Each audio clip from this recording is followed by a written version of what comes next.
بەناوی خوای بەخشندەی میهرەبان بەناوی گەلی کوردستان دانیشتنی ژمارە 14 ئاسایی خولی پاییزەی ساڵی یەکەم لە خولی پێنجەمی هەڵبژاردن دەست پێ دەکەین. ئێستش داوا لە بەڕێز سکرتێری پەرلەمانەکەم پوختەی کۆنووسی کۆبوونەوەی پێشوو بەرنامەی کار لەگەڵ ئامادە نەبووانمان بۆ بخێنێتەوە. فەرموون. بەڕێز سەرۆکی پەرلەمان بەرنامەی کار بەپێی حکومی مادە 5 و بورگەکانی یەکەم و دووەم لە مادەی 16 و بورگەی سەیەم لە مادەی 18 و بورگەکانی یەکەم و دووەم و سەیەم و چوارەم و پێنجەم لە مادەی 20 مادەکانی 47 و 48 و 52 54 و 55 و 56 و 57 لە پەیڕەوی ناوخۆی پەرلەمانی کوردستان داش عێراق دەستەی سەرۆکایەتی پەرلەمان بڕیاریدا بەرنامەی کاری دانیشتنی ژمارە 14 ئاسایی خولی پاییزەی ساڵی یەکەم لە خولی پێنجەمی هەڵبژاردننی پەرلەمان لە کاتژمێر 10 و بەیانی ڕۆژی دووشەمە ڕێکەوتی 13/1/2020 بەم شێوەیە بێت. یەکەم بەردەوامبوون لەسەر خوێندنەوەی دووەمی پرۆژە یاسای چاکسازی لە خاننشینی موچە و دەرماڵە و بەخشینی امتیازەتەکانی تر پێی حکمی مادەکان 1992 لە پەیڕەوی ناوخۆی پەرلەمانی کوردستان داش عێراق. پوختەی دانیشتنی ژمارە 13 ئاسایی ڕۆژی یەکشەممە ڕێکەوتی 12/1/2020 بەم شێوەی خوارەوە بوو. دەستپێکردنی دانیشتن لەلایەن بەڕێز سەرۆکی پەرلەمانی کوردستان دوو خوێندنەوەی بەرنامەی کار و پوختەی دانیشتن و ناوی ئامادەنەبوونی ئەندامانی دانیشتنی پێشوو بە مۆڵەت و بێمۆڵەت ناوی ئامادەنەبوونی ئەندامان لە کۆبنەوەی لێژنە هەمیشەییەکان بە مۆڵەت و بێمۆڵەت لەلایەن بەڕێز سکرتێری پەرلەمان سێ دەستپێکردنی بەرگەکانی بەرنامەی کار لەلایەن بەڕێز سەرۆکی پەرلەمان چوار دەنگدان و پەسەندکردنی پرۆژە یاسا مادە هۆشبەرەکان کارتێرە عەقلیەکان لە هەرێمی کوردستان پێنج دەنگدان و پەسەندکردنی پێشنیازە بریاری ڕۆژانە بۆ نەفەرمیەکانی نەتەوەی تورکمان شش پەسەندکردنی راپۆرتی لەژنەی هاوبەش تایبەت بە پرۆژە یاسای چاکسازی لە خاننشینی موچە و دەرماڵە و پەخشین و امتیازەکانی تر بە دەنگی 97 پەرلەمانتار بۆ بنەمای گفتگۆکردنی پرۆژە یاسای ناوبراو حوت گفتگۆکردنی خوێندنەوەی دووەمی پرۆژە یاسای چاکسازی هەشت خستنی دانیشتن لەلایەن بەڕێز سەرۆکی پەرلەمان. بەڕێز سەرۆکی پەرلەمان ناوی ئەو ئەندامانەی مۆڵەت پێدراو یان بەبێ مۆڵەت ئامادە نەبوو بۆ دانیشتنی ژمارە 13 ئاسایی خولی پاییزەی لە ڕێکەوتی 12/1/2020 بەهجەت عەلی ئیبراهیم مۆڵەت دیاری ئەنوەر حەمە مۆڵەت عباس فتاح صالح مۆڵەت فەیسەڵ عباس ئەولە مۆڵەت. بەڕێز سەرۆکی پەرلەمان دوێنێ لە پرۆتۆکۆل تۆمارکراوە بەڕێز سەباح محمود ئامادە نەبوو هەژمار دەکرێت بەڵام مۆڵەت وەرگرت بوو بۆ چاکردنەوە. زۆر سپاس. بەڵێ زۆر سپاس. بەرنامەی کارەکە بریتیە لە بەردەوامبوون لەسەر خوێندنەوەی دووەمی پرۆژە یاسای چاکسازی لە خانەنشینی و موچە و دەرماڵە و بەخشین و امتیازاتەکانی تر بۆ مەبەستە داوا لە بەڕێزان لیژنە تایبەتمەندەکانەکەین بێنە شوێنی خۆیان.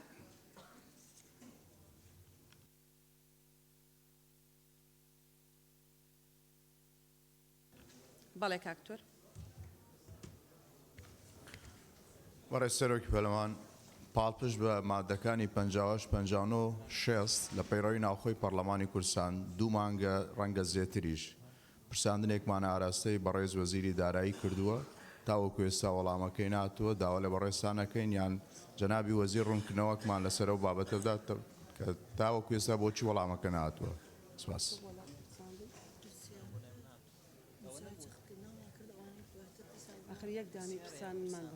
پرسیارە یا پرساندنە؟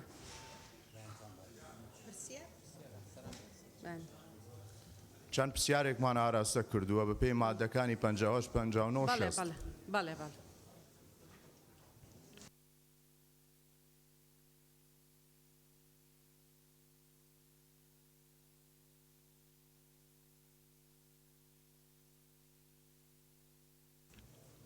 بەڵێ داوا لە سکرتێری پەرلەمانەکەین جەختکردنەوە بکە لەسەر وەڵامدانەوەی پرسیارەکانی جەنابەت.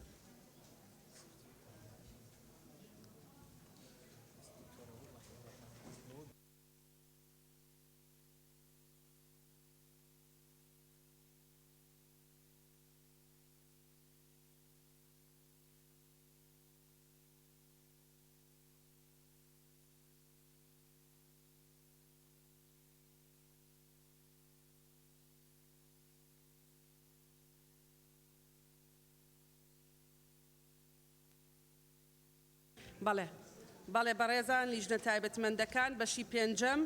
مادە 5 فەرموون. بەناوی خۆ برای سەرۆکی پەرلەمان بەشی پێنجەم دەرماڵەکان مادەی 5 ئەنجومەنی وەزیران گشت دەرماڵەکان لەبەر ڕۆشنایی یاسا بەرکارەکان بە شێوەیەکی دادپەروەرانە ڕێک بخاتەوە. بەڵێ زۆر سپاس بەڕێزان ئەندامانی پەرلەمان هەر کەسێک دەوێت لەبارەی ئەو مادەیە گفتوگۆ بکە.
بەڵێ کاگومێت فەرمون. بەڕێز سەرۆکی پەرلەمان بەدەر لە خاڵی پەیڕەوی و بەرنامەی کار لە ماوەی چەند ڕۆژی ڕابردوو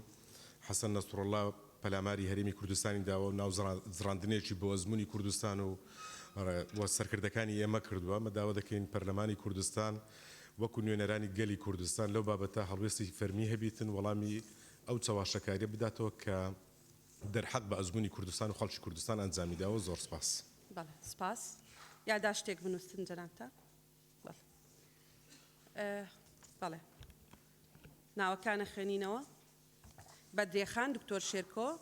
دکتۆر محێدین، دکتۆر ئیسماعیل، کاکمەم، کاک عەلی، شیرین خان، دکتۆر هەورامان، دکتۆر کاظم، کاک سیروان، ئەبوبەکر، کاکاوە، ئاشناخان، کاک ڕاهی، کاک سەرکۆ، کاک عوسمان، کاک کاروان، دکتۆرە شایان، کاک پێشەوە، کاک بەهمەن، دکتۆر ڕێبوار، کاک سەعید، کاک سەروان، کاک جەلال. کەس هەیە نەمان نووسی بێ؟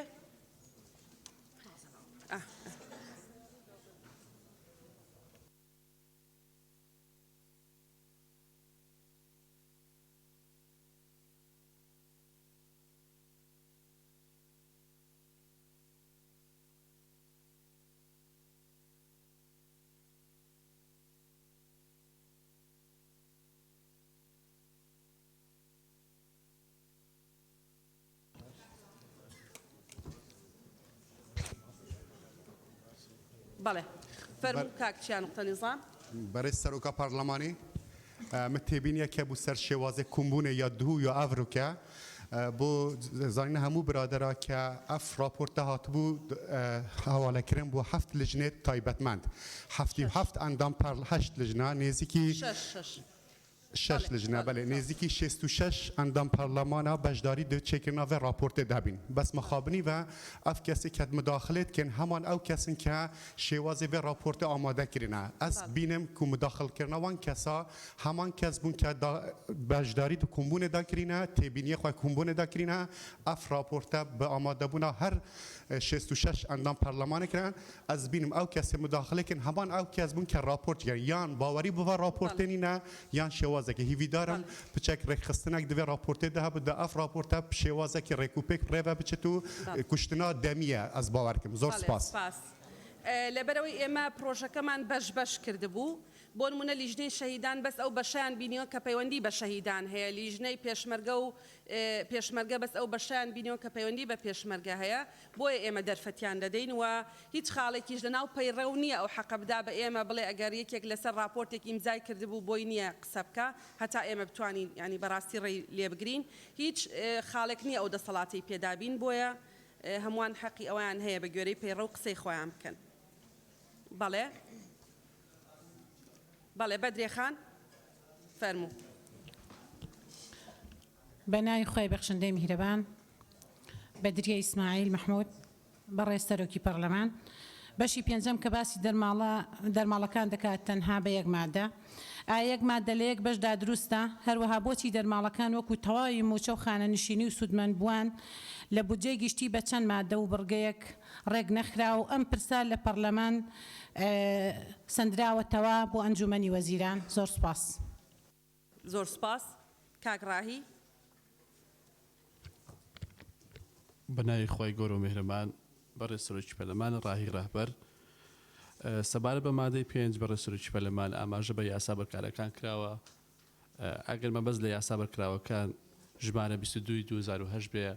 کە پەیوەندی بە ڕاتم مۆزەفین هەیەوە لە پەرلەمانی کوردستانەوە ئینفاز نەکراوە بەڵکو ڕاستەخۆ حکومەتی هەرێمی کوردستان ئینفازی کردو یاخود بەکاری هێناوە و بە هەمان شێوەی خەلەری دوێنێ کە ژمارە 27/2006 خانەنشینی یەکگرتووی عێراق کە هەڵبەشە هاتووە ئێستا ئەمەش خەلەلێکی ترە لە بواری ئێمەدا هیوادارم ئەمە چارەسەر بکرێت. دوو بەڕێز سەرۆکی پەرلەمان سەبارەت بە مادەی 5 ڕاستە مادەکە ڕوونە بەڵام کەمە مەرجی تێدانی ئەو کێشانەی کە ڕووی داوە لە هەرێمی کوردستان دەربارەی دەرماڵە کە 42 دۆر دەرماڵن بە پێناسەی ژمارە یاسای 22/2008 کۆمەڵێک دەرماڵە یەکی لەو دەرماڵی تایبەتە بە بۆنەی ئەوە زیاد کراوە ئەو ڕێژێ بۆی دەبێت پێناسەیەک دیاری بکەین بۆ دەرماڵی تایبەت بۆ ئەوەی یەک جۆر بێک نەک چەندین جۆر بێت لە هەمان کاتە من بە شێوازێکی کەدای دەڕێژم بۆی مەرجی لە خۆ بگرێواتە ئەمە ڕوونە ئەم مادەیە بەڵام دەبێت کاملتر بێت ئازگارتر بێت واتە ناکاملە بۆ شێوازەی خوارەوە دای ڕێژم هیوادارم لیژنەی یاسای ئەمە بە هەند وەرگرن. ئەنجومەنی وەزیران گشت دەرماڵەکانی لەبەر ڕۆشنایی یاسا بەرکارەکان بە شێوەیەکی دادپەرووی ڕێک دەخاتەوە و ئەم ئەنجارەی خوارەوە لە خۆ دەگرێت یەکەم دەرماڵە زیاتر نەبێت لە هەموو موچەی گشتی ئێستا دەرماڵە بەڕێز سەرۆکی پەرلەمان لە 56 موچە لە 44 دوو بەڕێز سەرۆکی پەرلەمان دەرماڵی تایبەت بریتیە لە یەک جۆر دەرماڵە کە هاوکار و یاخود پاداشتی ئەو فەرمانبەرانە دەکاتەوە کە پشت و یاخود کارێکیان ئەنجامداوە یەک جۆر کاتە دوو بە هیچ شێوەیەک موچەی فەرمانبەر کەم نەکرێتەوە واتە موچەی گشتی فەرمانبەر کەم نەکرێتەوە لە کاتی تعلیلکردن ئەوە. زۆر سپاس. سپاس. دکتۆرە شایان فەرموون پابەندی 2 دقەکە بن تکایە.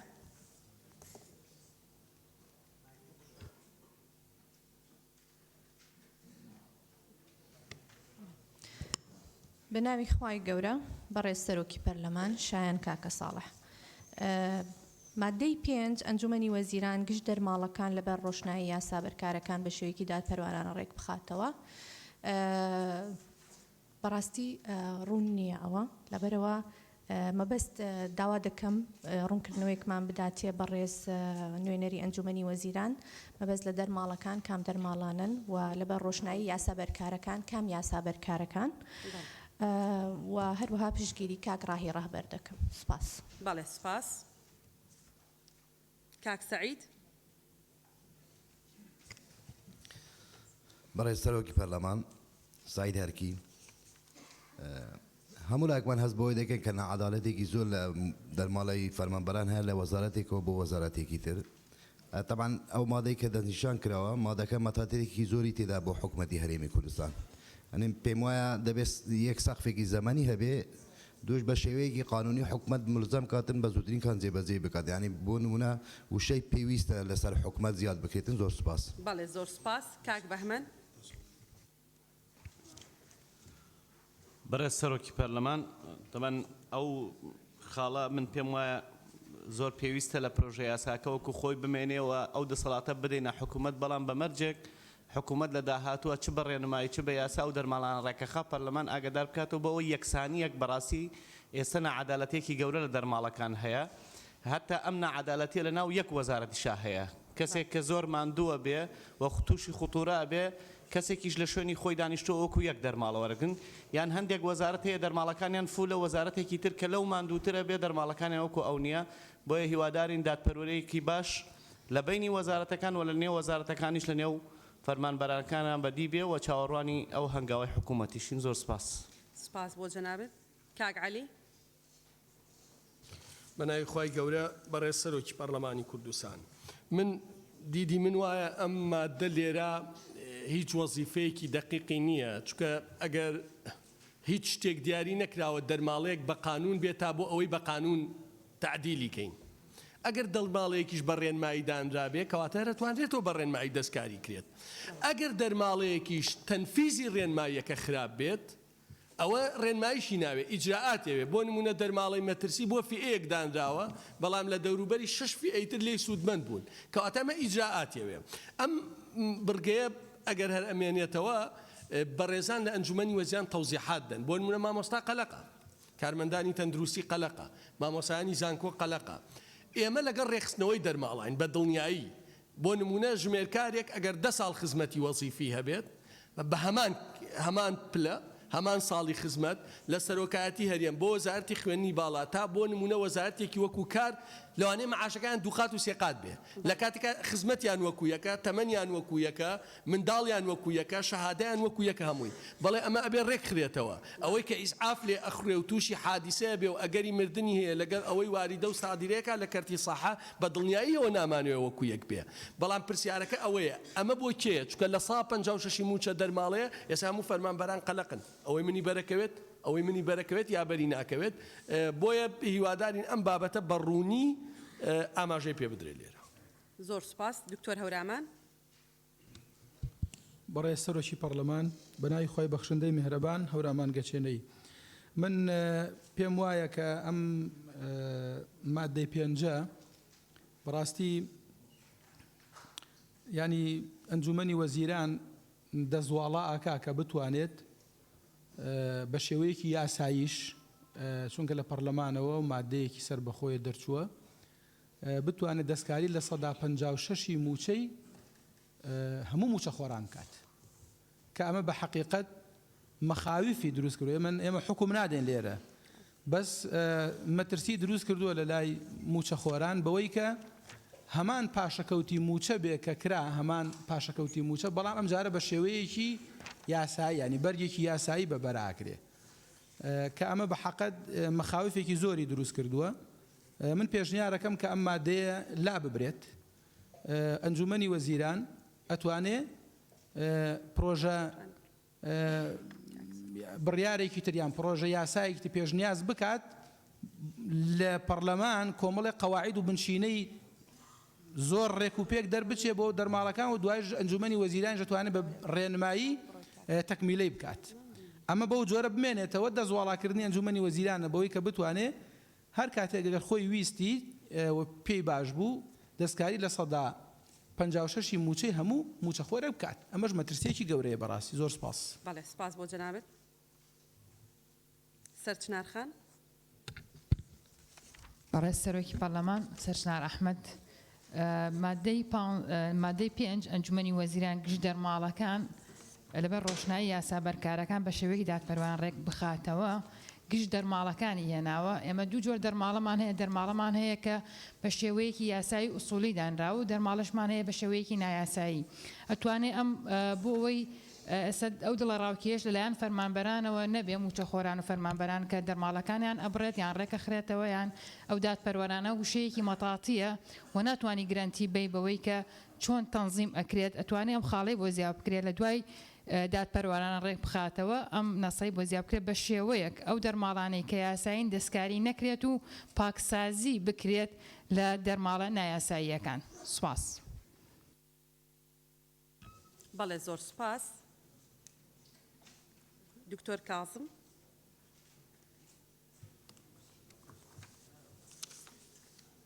بەناوی خۆی بەخشندەی میهرەبان بەڕێز سەرۆکی پەرلەمان دیارە سەرنجی من لەسەر مادەی 5 لەم پرۆژە یاسایە ئەوەیە کە ئێستا خەڵکێکی زۆر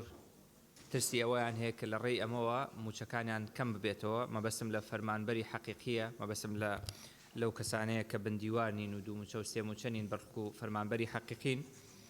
و هەر خۆی لە خۆیان ئەم بابەتە جۆرێک لە ترس و مخاوەفی لە بازاڕە دروست کردەوە و هەندێک بازاڕی تا ڕادەیەک سارد کردوتەوە لەبەرەوە بەڕاستی ئەگەر ئەم مادەیە ببێتە هۆیەوەی کە داهاتی فەرمانبەر کەم ببێتەوە ئەوەندەی تر تارمایی قەیرانی دارایی بەسەر بازاڕەکانی هەرێمی کوردستان نابێ و داهاتی تاک ئەوەندە کەمە بێتەوە کە خەڵک ترسیە بێ لە بژێوی و ژیانی خۆی بۆیە بەرمەبنای ئەو هەموو پەیوەندیەی کە بە تایبەت لە دوێنێەوە پێوەمانەوە کراوە لەلایەن فەرمانبەرانەوە بە تایبەتی و هاوڵاتیان بەگشتی داوا دەکەن کە ئەم مادەیە نەبێتە هۆیەوەی کە موچەکانیان کەم ببێتەوە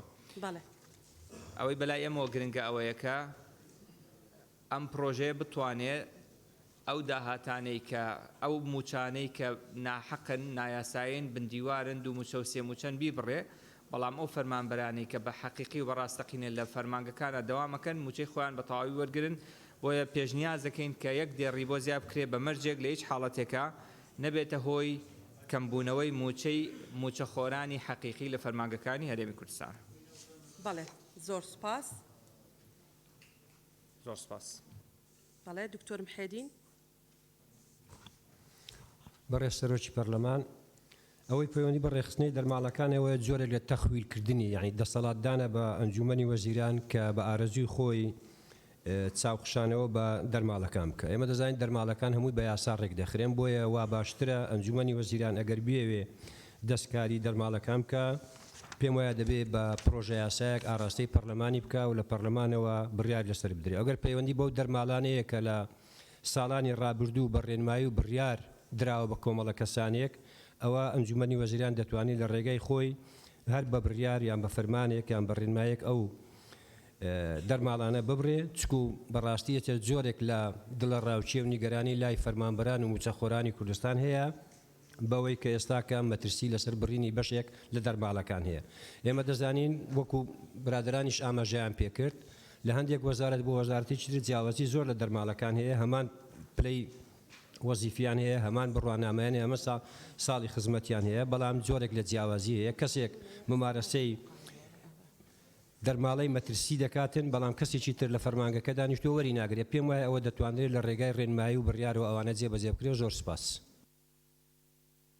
بەڵێ زۆر سپاس. کاک لوقمان. بەڕێز سەرۆکی پەرلەمان سەبارەت بە مادەی 5 دەرماڵەکان لە ڕاستیدا ناڕوونی و ناڕۆشنی زۆری تێدایە و بە شێوازێکی دادپەروەرانە نازانم ینی جۆرێکە کرێ بڵێن بە هاوسەنجی با بڵێن بێتەکایەوە بۆ ڕێخستنەوەی دەرماڵەکان بەڵام ئەم مەتاتیە جۆرێک ترس و دڵە ڕاوچێ لایەن فەرمانبەرانەوە دروستەکە بۆیە پێویستە ئەمە بە ڕوونی و بە ڕاشکاوی ئاماژەی پێ بدرێت چونکە دوای مەترسی کە سوکاری شەهیدان و زیندانی سیاسی و کەمەندامان توێژی فەرمانبەران مەترسیان لەم پرۆژە یاسایە هەیە کە دەرماڵەکانیان زیانی پێەکەوێت بۆیە ئەمە پێویستە بڕوونتر ئاماژەی پێ بدرێت بۆ مەبەستا پشتیوانی لە ڕای کاکڕاهی و کاکاروان کاک مامۆستا هەورامان دەکەم کە بەڕوونی ئاماژەیان پێدا و زۆر سپاس. زۆر سپاس. گولستان خان. بەڕێز سەرۆکی پەرلەمان پێویستە بە پرۆژە یاسایەک دەرماڵەکان ڕێک بخرێتەوە تەنیا ناکرێت یەک دێڕلێرە ئاماژە دراوە ناوی نراوە مادەی 5 کە لە کاتێکە بەڕاستی دەسەڵاتی ڕەهای داوەتە ئەنجومەنی وەزیران. ئێمە زانین لە ڕابردوودا ژمارەیەکی بەرچاو لە فەرمانبەر هەیە کە بڕوانامەیان هێناوە جۆری بڕوانامەکە بڕوانامەی حەقیقینێ وەگلەیەکی زۆر هەیە لەسەر ئەوە لە هەندێک دام و دەستگادا ئەو بڕوانامەیە تەصدیق کراوە و لە گلەیەکی زۆر هەیە لەوەی کە خەڵک هەیە بڕوانامەی ڕاستەقینەی هێناوە بەڵام بۆی تعدیل ناکرێت کە ئەمە کاریگەری لەسەر جۆری دەرماڵەکە دروستەکە. بۆیە من پێم باشە بەڕاستی ئەم مادەیە بکرێت بە پرۆژە یاسایەک پرۆژە یاساکە لێرە لە پەرلەمان جۆری دەرماڵەکان دیاری بکە و بە ڕێژێک کە کاریگەری دروست نەکا لەسەر موچەی فەرمانبەران و موچەخۆران کە ئەمەش دواتر کاریگەری ئەبێت لەسەر وەسعی بازار و چەقبەستنی بازار. بۆیە زۆر پشتیوانی لە بەڕێز کاگڕاهی دکتۆرە شایان کاک عەلی حەمە ساڵح هەکەم. سپاس. بەڵێ زۆر سپاس. کاک کاروان. بەناوی خودای گەورە و میهرەبان بەڕێز سەرۆکی پەرلەمان کاروان گەزنەیی هەڵبەت ئەو مادەیە کە ئێستا ئێمە مناقەشەی دەکەین یەکێکە لە جەدەلە گەرمەکانی شارعی کوردستان کە بابەتی دەرماڵەیە پێم وایە چی کەمترینە لەو مادانەی کە مناقەشەمان کردوون بگرە زیاتریش لەوانە گەرموگوڕێشی زۆری لەسرە بۆ پێی کە ئێمە لە هەرێمی کوردستان 1,400,000 فەرمانبەرمان هەیە کە 1,200,000 تا ئێستا لە بایۆمەتری تۆمار کراوە و موچەی و فەرمانبەرانە 900 ملیار دینارە و ئەو موچەیە 150 بەرەوستەرەوە تقریبا 57-56 دەرماڵەیە لە ئاساسدا ئەگەر بچین بۆ دەست بەرین بۆ ئەم شەریحە گرنگە ڕەنگە دووچاری گرفتی زۆر گەورە ببینەوە ولا حقیقەتیشدا حکوومەتی هەرێمی کوردستان خۆ ئەمانەی بە بڕیار کردەوە کوبرانی بەڕێزشم پێشتر ئاماژیان پێکرد دەکراوە بڕیارێکە مەلابە چکە مادەی هەفتانۆ لە پێڕەوی ناوخۆ زۆر بەڕوونی ئاماژە بۆ دەکات کام بابەتانە پێویستیان بە دەرکردنی یاستا هەیە پێم وایە هەبوونی دەرماڵە لە هەرێمی کوردستان و لابردن و ڕێخستنەوەی پێویستی بە یاستانی و پێویستی بە بڕیاری حکوومەتی هەرێمی کوردستانە بەڵام ئەگەر لە حاڵتێکدا مادەی وەکو خۆی بمێنێتەوە ناکرێت وەکو ئەمەی کە لە یاساکەدا پرۆژە یاساکەدا هاتووە تەفوید بکرێت من پێشنیاز دەکەم بڕگەیەکی لە کۆتایی بۆ زیاد بکرێت ئەنجومەنی وەزیران گشت دەرماڵەکان لەبەر ڕۆشنایی یاسا بەرکارەکان بە شێوەیەکی دادپەروەرانە ڕێک بخاتەوە بە ڕەچاوکردنی باری ئابووری کوردستان و دۆخی ژیانی فەرمانبەرانی دەوڵەت ناکرێت لە کاتی ڕێخستنەوەی دەرماڵە لیژنەیەک لە حکوومەت یاخود حکوومەت هەرێمی کوردستان تەفویض بکرێت بە شێوەیەک دەستکاری دەرماڵە بکات کە دەست برێ بۆ قوتی خەڵک بە ناوی ڕێخستنەوەی دەرماڵە و بڕین دەرماڵە و پشتیوانی لە کاک لوقمان و کاک ڕاهی و کاک دکتۆر محەدین و ڕەفیقام دەکەم کە پێشتر قسەیان سەر بابەتە کرد زۆر سپاس. بەڵێ زۆر سپاس کاک پێشەوە. بەڕێز سەرۆکی پەرلەمان دیارە هاتنی ئەم پرۆژە یاسای بۆ پەرلەمانی کوردستان هەر لە سەرەتاوە ئامانجەکەوەی کە نووسراوە بۆی کە عەدالەت بەدی بێت بەڵام لە مادەی پێنج لە بەشی پێنجەم لە دەرماڵەکانە من سەرڕایەوەی کە پاڵپشتی ئەم مادەیە کەم بەڵام پێویستیمان بە تەوزیحی زیاتر هەیە لەبەرەوەی کە ڕوون نەکراوەتەوە ڕوون نییە کە ینی ئایا ئەو ترس و دڵە ڕاوکێی کە لەلایەن خەڵک و فەرمانبەرانەوە دروست بۆ بەڕاستی لە جێی خۆیەتیان بە جۆرێک دەست نابرێ بۆ گوزەران و بۆ قوتیەوان کە کاریگەریکی خراپ لەسەر ژیانیان دروست بکات ینی لای هەمووتان ڕوونە لای خەڵک ڕوونە لای حکوومەت و پەرلەمانیشکە هەرێمی کوردستان بە چەندین بەرز و نزمی دارایی و بە چەندین دۆخی ناسەقامگیرە ساڵانی ڕابردوو تێپەڕی پێم وانێ خەڵک بەرگەیەوە بگرێت کە بە جۆرێک دەست ببێ بۆ موچەکە یان بۆ ژیانی کە کاریگەری سلبی دروست بکات و کاریگەری لەسەرەوە دروست بکات ناتوانێت بشێویشیانی خۆی بەڕێوەبەر ئێمە ئەمانەوێت لەم بەشەدا لەم مادەیەدا گەرنتیەک بدرێت زەمانێک بدرێت کە کاریگەریەکی خراپ لەسەر ژیانی هاونیشتیمانیان دروست نابێت ینی یان بەڕێز وەزیری دارایی تەوزیحێکی باشترمان بۆ بدات چۆن دەست بۆ دەرماڵەکانە برێت ینی ئێمە ئەزانین مستحق و نامستحق هەیە و ئامانجی کۆی پرۆژە یاساکە ئەمە ئێمانە لە یەکتری جیا بکرێنەوە بەڵام پێویستیمان بۆی بەرچاوڕوونیمان پێ بدرێت ئەنجومەنی وەزیران گشت دەرماڵەکان لەبەر ڕۆشنایی یاسا بەرکارەکان بە شێوەیەکی دادپەروەرانە ڕێک بخاتەوە بە مەرجێک کاریگەری سلبی نەخاتە سەر گوزەرانی فەرمانبەران. بەڵێ زۆر سپاس کاک جەلال فەرموون. زۆر سپاس بەڕێز سەرۆکی پەرلەمان من سەرڕای پشتیوانی لە مادەی پێنج بەڵام داوا دەکەم لە ئەنجومەنی وەزیران و وەزیرە مەعانیەکان تێک ڕای فەرمانبەرانی کوردستان دڵنیا بکەنەوە کە لەمە دووە دادپەروەری دەبێت لە پێدانی دەرماڵەکانیان تایبەت ئەوانەی مەترسی لەسەر ژیانیان هەیە بۆ نمونە ئێمە هەمووان وەزعی کوردستان دەزانین لە ڕووی کارەباوە چەند نارەبارە بەو سەرما و سۆڵەی زستان کارمەندێکی کارەبا شەو تا بەیان لەسەر عەمودەکانی کارەبایە شوفێرێکی ئەمبوڵانس بۆن و لەگە ستافەکەی ئەوانە بەگوان مەترسی زیاتریان لەسەرە بۆیە دەکرێت تەوزیحی زیاتر بدرێت و داوا دەکەم لە هەڤەڵان لە ئەنجومەنی وەزیران تەوزیحی زیاترمان بدەن. زۆر سپاس. زۆر سپاس کاک هاوڕێ. بەڕێز سەرۆکی پەرلەمان بەناوی خۆی گەورە من هاوڕێ مەلاستار بەڕێز سەرۆکی پەرلەمان لە ماوەکانی پێشوو پێش هاتنیەم پرۆژە یاسایە لە لای کۆی گشتی موچەخۆرانی هەرێمی کوردستان فەرمانبەران مامۆستایان کەرتی تەندروستی کۆی گشتی چینەکان ئەوانەی کە فەرمانبەرن موچەخۆرن لە هەرێمی کوردستان دوودڵی و نادڵنیایەکی زۆر دروست بوو کە لە پرۆژە یاساکە کەمکردنەوەی دەرماڵی ئەوانی تێدا بێ سەرڕای ئەوەی کە دواتر حکوومەت و لەلایەن پەرلەمانتارانەوە ڕوونکردنەوە درا کە دەست بۆ قوتی ئەوان یا دەرماڵی ئەوان نابدرێت بەڵام بەداخەوە ئێستا بە شێوازێکی زۆر مەتاتی لە پرۆژە یاساکەی کە لە بەردەستمانە هاتووە حکوومەت دەستکراوە بێ لەسەر ئەوەی کە ئایا چۆن مامەڵەیەکا لەگەڵ دەرماڵی موچەخۆرانی هەرێمی کوردستان داوای ڕوونکردنەوە لە بەڕێزان لە نوێنەری حکوومەتەکەین ئایا ئەوانە کێن دەرماڵیان کەمەکرێتەوە یاخود کەس هەیە دەرماڵی زیاد بکرێت دەرماڵی مەترسیە یان هەر دەرماڵەیەکی ئاسایی. زۆر سپاس و پشتگیری بەڕێزان کاک مامۆستا هەورامان کاک دکتۆر محێدین کاک ڕاهی کاک لوقمان سەرچنارخان کاکەروان هەموو هەواڵانەی کە قسەکانیان نزیک بوو پشتیوانی قسەکانیانەکەین. سپاس. ڕووپاک خان. بەناوی خوای گەورە و میهرەبان بەڕێز سەرۆکی پەرلەمان من ڕووپاک ئەحمەد ڕەحمان دیارە بابەتی دەرماڵەکان کە وەکو هاوڕێیانم باسییان کرد بە خاڵێکی زۆر مەتاتی باسکراوە و ڕوون نییە و لە ئەنجامی پرسیارێک کە ئاراستەی وەزیری داراییم کردبوو وەڵامەکەی بەو جۆرە هاتۆتەوە لەوانەیە لە لای بەشێکمان ڕوون بێ کە ١44 موچەی بنەڕەتیە و 156 دەرماڵەیە و ئەو یاسایانی کە دەرماڵەکانی پێ خەرج دەکرێن ئاماژەی بە 7 یاساداوە باقی تر بە فەرمان و بڕیار خەرج دەکرێن بۆیە دەست بردن بۆ 156 موچەی فەرمانبەران پێم وایە کارێکی ئەستەمە و دەبێ بە یاسایەکی ورد بکرێ تەنها بە بێشێک و لەناو بەشەکە بە یەک ماددا پێم وانییە معالەجە بکەم بۆیە پێم باشە ئەم مادەیە لا بردرێ و پشتیوانی لە قسەکانی دکتۆر محەیەدین و دکتۆر هەورامان و سەرجەم ئەو بەڕێزانە دەکەم کە پشتگیریان لەوە کردو ئەم بەشە لا بدرێ سوپاس. بەڵێ زۆر سوپاس مامۆستا ئەبوبەکر. بەڕێز سەرۆکی پەرلەمان ئەبوبەکر عومەر عەبدوڵڵا خۆی ئیشکالەکە لە هەندێک لە فەرمانبەران و موچەخۆران لە کەمی موچەی بنەڕەتیایە بۆیە بە دەرماڵە موچەخۆران ژیانیان باش کراوە و دوو جۆر دەرماڵە هەیە دەرماڵەی جێگیر کە بڕوانامەیە و زەوجیە و ئەتفالە بڕوان ناکەمەمانە دەستکاری بکرێت بەڵام دەرماڵی ناجێگیر کە ترسناچیە ئەوە بە دڵنیایە ناهاوسەنجی و نەعەدالەتی تێدایە بۆیە منیش پشتگیری و هاوڕێیانەکەم دکتۆر محەدین کاک لوقمان ڕووپاخان دکتۆر کازم کاک عەلی دکتۆر هەورامان سەرچنارخان و کاک ڕاهی لەگەڵ ئەوان ئەم مادەیە هەڵبژیرێ زۆر سپاس. زۆر سپاس بۆ جەنابەت.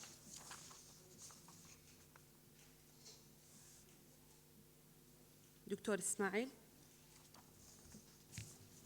بله بسم الله الرحمن الرحيم. إسماعيل علي سلوك برلماني وكو ديار فعلا يعني في مادي ترسا قد لي فرمان برا تشكري وتشد بيتن هميشي متفقا لسرشنده چونكو چمالين بي فرمان بر شبر هندي ازد بينم ان اف ماده نمينيد دا افتر سنه دي بيت ينجي اضافه بيتا كيرين كو فعلا او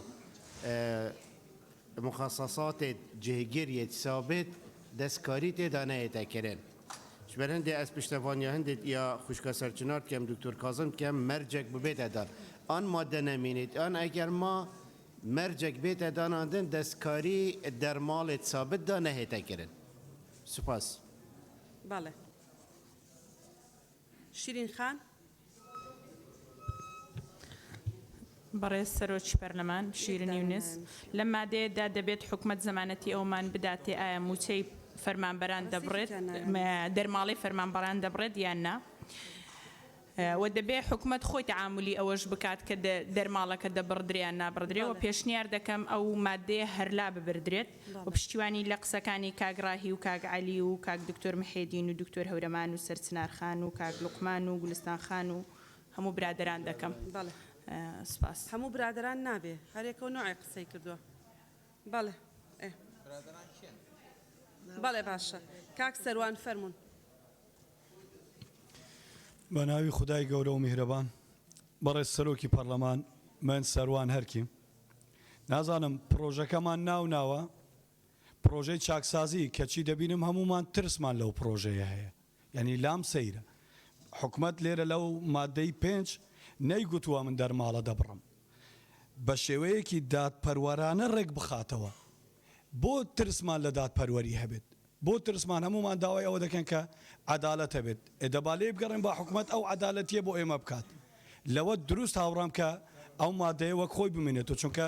ئێمە هەوڵی چاکسازی دەدەین و ترسمان لە چاکسازی هەبێت ئەوە خۆی ڕێگریکردنە لە چاکسازی بۆیە لەگەڵمانەوەی ئەو مادەیەم بەڵام ئەوەی من دەمەوێت ئەوەیە کە ئەمە دەبێ دەرفەت بە حکومەت بدەین جارێ بۆ ئەو پرۆژەیە بۆ ئەو چاکسازی و ئەو دادپەروەریە ئەگەر ناڕێکی و ناعەدالەتیمان بینی ئەو کات دەتوانین خۆ داوای گەڕانەوەی ئەو پرۆژەیە و ئەو مادەیە بکەین ئەوەی تریش داوام لە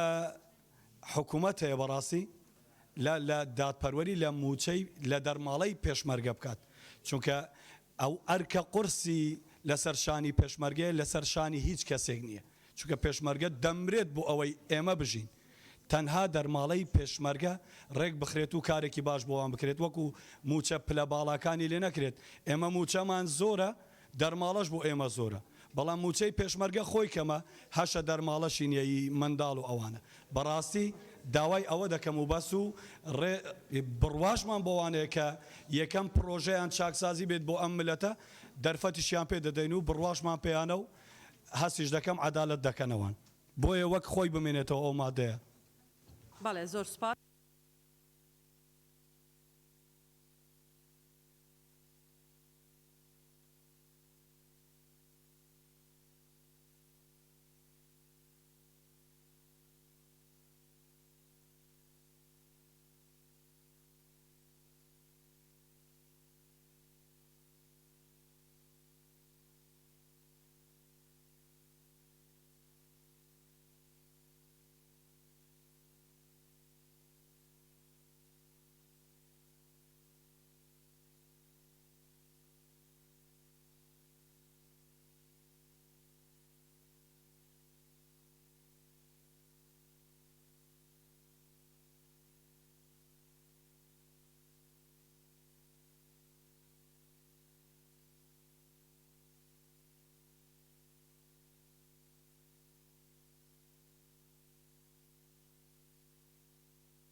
بەڵێ بەردەوامە بین. کاکاوڕێ نقطە نیزام. بەڕێز سەرۆکی پەرلەمان بە پێی پەیڕەوی ناوخۆ مادەی 54 بڕگەی 4 خاڵی 2 هیچ ئەندام پەرلەمانێک مافی ئەوەی نییە تانە و توانج لە قسەی هەواڵەکانی تری یان برادەرەکانی تری لە پەرلەمانی کوردستان بدا ومێ دەکەم ڕێگە نەدرێت ئەو نادڵنیایی لای هەر پەرلەمانتارێکەکەی مافی خۆیەتی. سپاس. بەڵێ کاکمەم. بەڕێز سەرۆکی پەرلەمان دەربارەی تەبەن لە مادەی دوێنێ شەو لە مادەی چوارە باسمان لەوە کرد کە پەیڕەوێک نابێ ئەنجومەنی وەزیران دایبنێ جۆرێک لە دەسەڵاتین بە ئەنجومەنی وەزیران بەگشتی کۆیەم پرۆژەیەوە بە تایبەتی مادەی پێنجەم تکایە قسەیەکەین. مادەی پێنجەم طبعا ئەم بەنسبەت مادەی پێنجەمەوە مادەیەکی دەوشەیی لە کۆی ئەوەی کە ئەم پرۆژە یاسایە باز لە 5 تەوەری گرنگەکە پرۆژە یاساکەی ئەوەی ئەنجومەنی وەزیران موچە دەرماڵە بەخشین و ئیمتیازات و خانەنشینی لە 21 مادە یەک مادەی دەوشەیی هاتووە باسی دەرماڵەکە لە کاتێکا دەرماڵە 56 کۆی موچەی 54ەکەی موچە خۆرانە. من ڕێگە لەگەڵ بەشێکی زۆری هاوڕیانە ڕێی جیاواز مەبێت. یەکەمیان پێشنیازەکەم ئەم مەسەلەی دەرماڵە جیاکردنەوەی ئەبێ بەڕێزان بە تایبەتی وەزیری دارایی ئەمەمان بۆ ڕوون کاتەوە مەسەلەی ئەم دادوەریە من پێم باشە هاوتاو یەکسان بێ. مەسەلەی دادوەری دادپەروەرانە وشەیەکی لاستیکیە و ئەم وشەیە ئەکرێ بە شێوی کە بەکاربێنێ. بۆ نمونە ئێمە دواتر چینە ناو مناقەشەی مادەکانی ترەوە ڕەنگە مادەی حەوت زۆرترین ڕێی جیاوازی تیا هەبێت. هەموو جیاوازەکان هەر یەکە لە دیدی خۆیەوە پێی وایە ئەمەیە دادپەروەری واتە دادپەروەری هیچ کەسێکە بە مەزەنی عەقلی خۆی بیپێوێ بیخەڵێنێ. جا مەفهومی قسەکەم لە چیە؟ مەسەلەی هاوتاو یەکسان. یعنی تۆ تەماشای کە وەزارەتی دارایی خوێندنی باڵا پەروەردە و ناوخۆ بۆ نمونە دەرماڵەکانی خاوەن بڕوانامی بەکەلەریۆس جیاوازە لە وەزارەتی ڕۆشنبیری و کاروباری کۆمەڵایەتی کوشت و کاڵ. و ئەم مەسەلەیە بۆیە مەسەلەی هاوتاو یەکسان ئێساکە ئێمە چەنە ئەوانە گلەیەکەن ئەوانی کە ئەو دەرماڵانیان هەیە بە دیوێکی کەشاوانی لە ناو وەزارەتن ئەڵێن ئێمەش خاوەنی بڕوانامەی دبلۆم بە کەلۆرۆز ماستەرین بۆچی ئێمە و دەرماڵەیەمان نییە بۆیە حەزەکەم و ڕوونکردنەوەی لە بدرێ و ئێمە مەسەلەی دادپەروەران لابرێ هاوتاو یەکسان جێگر بکرێتەوە سوپاس.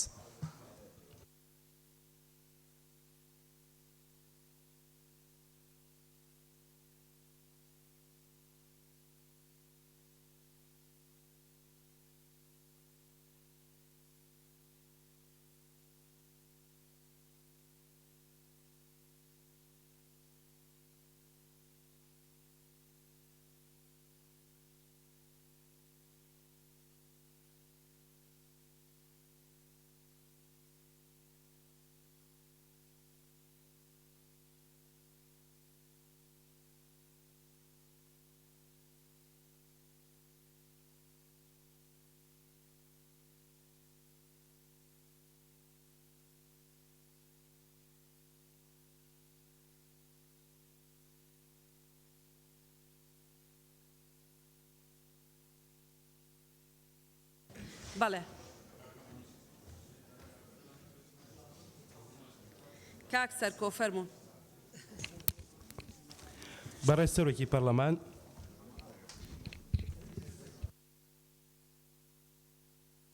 بەڕێز سەرۆکی پەرلەمان ئەم باسی دەرماڵەیە لە پێشووتردا ئێمە وەکو هاوڕێیانمان و لە شوێنی هاوڕێیانمان یەکێک لەو کەسانەی کە لەسەری نووسی و بۆ خەڵکی کوردستانی ڕوونکردنەوە یەکێک بولاوانە من بووم بۆیە دەمەوێت بەڕاستی یەکێک لە ئاساسیاتەکانی هێنانی دەرماڵە بۆ ناو ئەم پرۆژەیە لە پێش کابینەی پێشووتر و ئەم کابینەیە بۆ بوو کە داهاتێک بۆ حکوومەتی هەرێمی کوردستان بگەڕێتەوە و بتوانێت و ئەو داهاتە بگەڕێتەوە بۆ خەزانەی حکوومەت و ئەو کاتە کە باسی دەرماڵی تیا بوو بە شێوازەی کە حکوومەتی هەرێمی کوردستان نردبووی دیار بوو و حکوومەتی هەرێم دەیوت ئەوەندە داهاتمان بۆ دەگەڕێتەوە و ژمارەکەی لابوو بەڵام دوای دەرهێنانی ئەو دەرماڵەیە لە درافتی نووسینەوەی لە نووسینەوەی ئەم پرۆژەیە ئێستا حکوومەتی هەرێمی کوردستان نازانێت چەندێک پارەی بۆ دەگەڕێتەوە بۆیە ئێمە وەکو ئەوەی کە خەڵکی کوردستان و موچەخۆرانی هەرێمی کوردستان پەیوەندیمان پێوە دەکات حەلێکی وەسەطمان لایە بۆ ئەم مۆزوعی دەرماڵەیە بەم شێوازەی دەبکرێت. مادەی پێنجەم ئەنجومەنی وەزیران گشت دەرماڵەکان لەبەر ڕۆشنایی یاسا بەرکارەکان بە شێوەیەکی دادپەروەرانە ڕێک بخات و بە هیچ شێوەیە کۆی موچەی گشتی فەرمانبەران و مامۆستایان و پۆلیس و ئاسایش و پێشمەرگە کەم نەکاتەوە لە کاتی ڕێخستنەوەیدا. زۆر سپاس. بەڵێ سپاس. ئاشنا خان. بەڵێ بەڕێز سەرۆکی پەرلەمان ئاشنا عەبدوڵڵا ڕاستیەکەی زۆری قسەکانم کرا بۆ یەتەی دێ و هاوڕێیانە مەکەم کە داوای ئەوەیان کرد ئەم مادێ لا ببرێ بۆ ڕەوانەوەی ئەو نیگەرانی و مەترسی کە لەسەر موچەی فەرمانبەران دروست بووە بۆ پێی کە باس کرا لە ساڵ 56 ڕێژەیەکی کەم نییە لە موچە تاوەی کە دەستی حکوومەت واڵا بکرێت بۆ ئەوەی کە چۆن پێی باشە پێداچوونەوەی پێ بکات بۆیە منیش پێم وایە کا بێم مادەی لا ببرێت. سپاس. زۆر سپاس. کاک عوسمان سێدەری. بەڕێز سەرۆکی پەرلەمان دیارە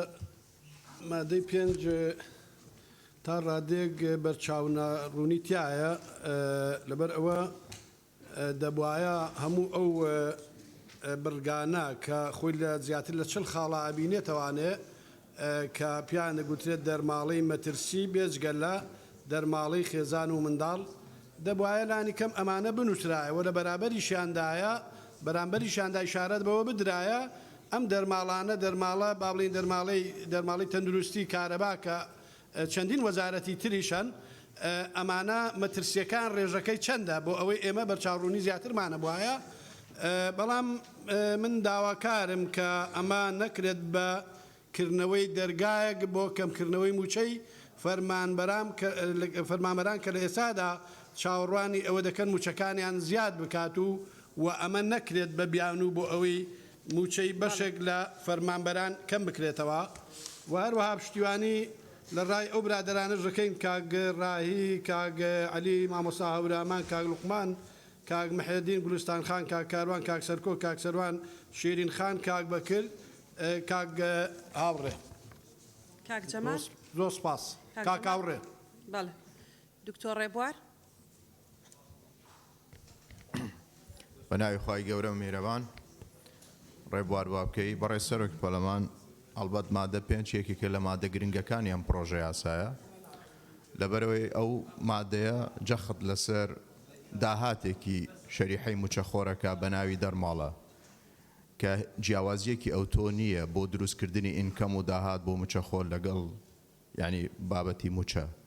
ئەوەی کە ئێستا هاتووە بەو سیغەیە زۆر ڕوونە لە کۆبەندی ئەو گفتوگوانەی کە لەسەر ئەو مادەکرا بەشێک لە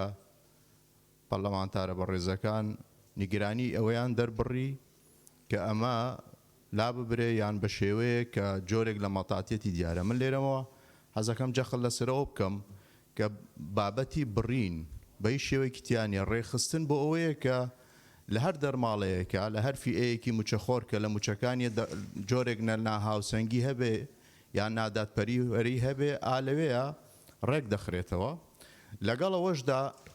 هەڵەیە ئەگەر ئێمە بڵێن ئەم دەسەڵاتەواتە دەسەڵاتی ڕێخستنی دەرماڵەکان بدرێ بە وەزارەتەکان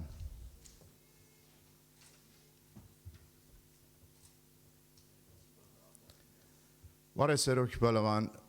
پێم وایە کە هەڵەیە ئەگەر بۆچوونی وا هەبێ بڵێ دەسەڵاتی ڕێخستنی دەرماڵەکان بدرێ بە وەزارەتەکان چونکە ئەنجومەنی وەزیران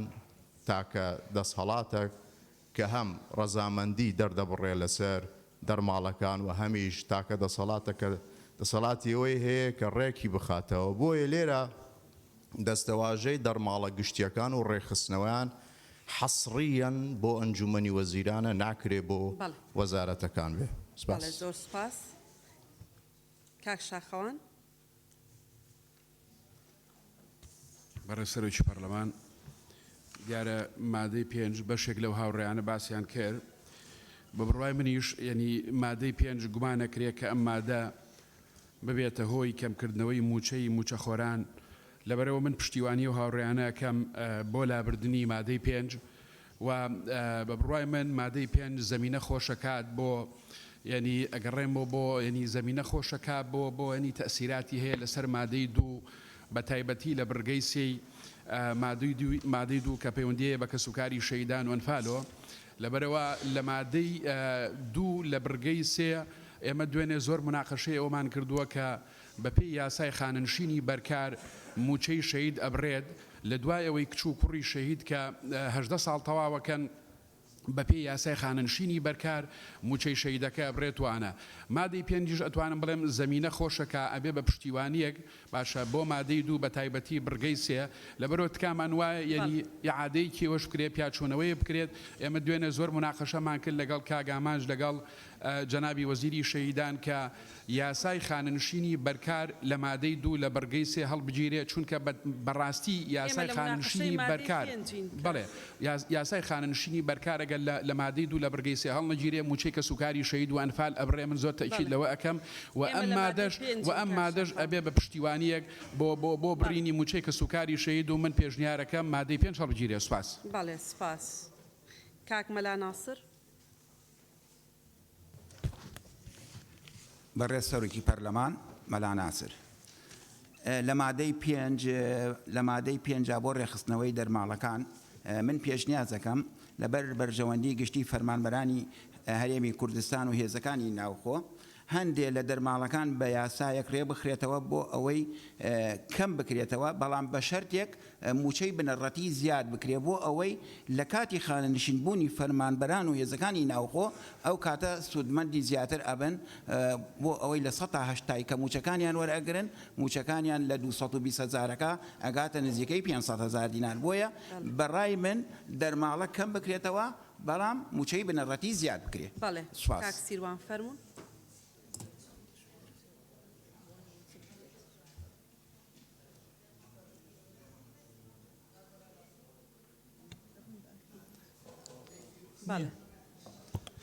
بەڕێز سەرۆکی پەرلەمان مادەی پێنج ئەنجومەنی وەزیران گشت دەرماڵەکان لە بەڕۆشنایی یاسا بەرکارەکان بە شێوەیەکی دادپەروانە ڕێک بخاتەوە من بەڕای من ئەمە دەستواڵاکردنیەکی ترە لەبەرەوەی ئێمە ئەزمموی 28 ساڵمان هەیە بەداخەوە نیگەرانی هاوڵاتیان و نیگەرانی کەسانی دڵسۆز لەم وڵاتەیە وای کردووە کە دایمە بە چاوێکی ترسەوە سەیری ئەو کەسانە بکەین کە ئیمزایان بەدەستەوە 10 ملیۆن دلار وەرەگرن نمونەی ئەوەی کە ئێستا لەم ڕۆژەمانە لەم کابینەیەمانە هێلکە یەک ببوورە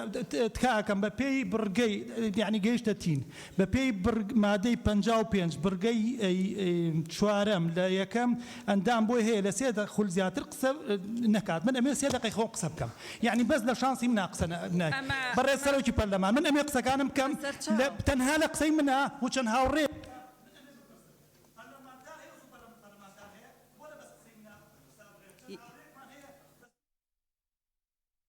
یک لحظة كاك سیروان كاك سیروان كاك سیروان كاك سیروان كاك سیروان كاك سیروان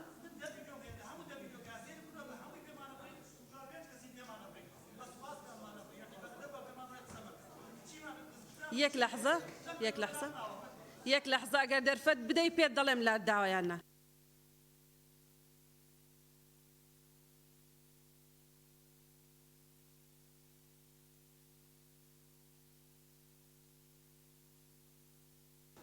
جەنابتان کاک سیروان دەرفەتت دەدەم قسەی خۆش بکەیەوەش لەسەر کاتەکەت حسێب ناکەم مادەی 88 پێڕەوەکە بکەرەوە بێ زەحمەت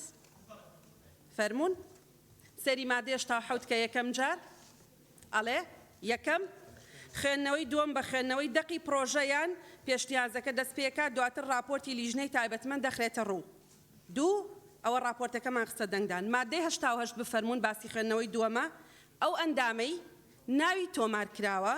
دەتوانێت لەسەر هەر مادەیەک تەنیا یەک جار بدوێت و نابێت لە دوو خولەک تێپەڕکە نە من پێم نەبڕیوی کاک سیروان پێم نەبڕیوی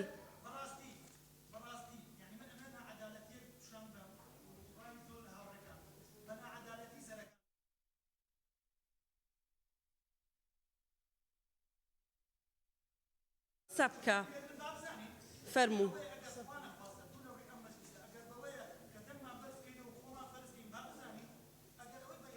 کەس ناتوانێت خۆی فەرزکە کاک سیروان دەرفەتت دەدرێت قسە بکەی ناتوانانی خۆت فەرزکەی فەرموو قسە بکە 2 دقیقەی خۆ 2 دقیقەی خۆت بە گوێرەی مادەی 88 قسە بکە و تەواو من ڕێنایە کەس خۆی بەسەرما فەرز کات و فەرزکەم قسەی خۆش مەکەم و تەواو فەرموو قسە بکە فەرموو 2 دقیقەی خۆت قسە بکە بەڵێ ئەم مادەیە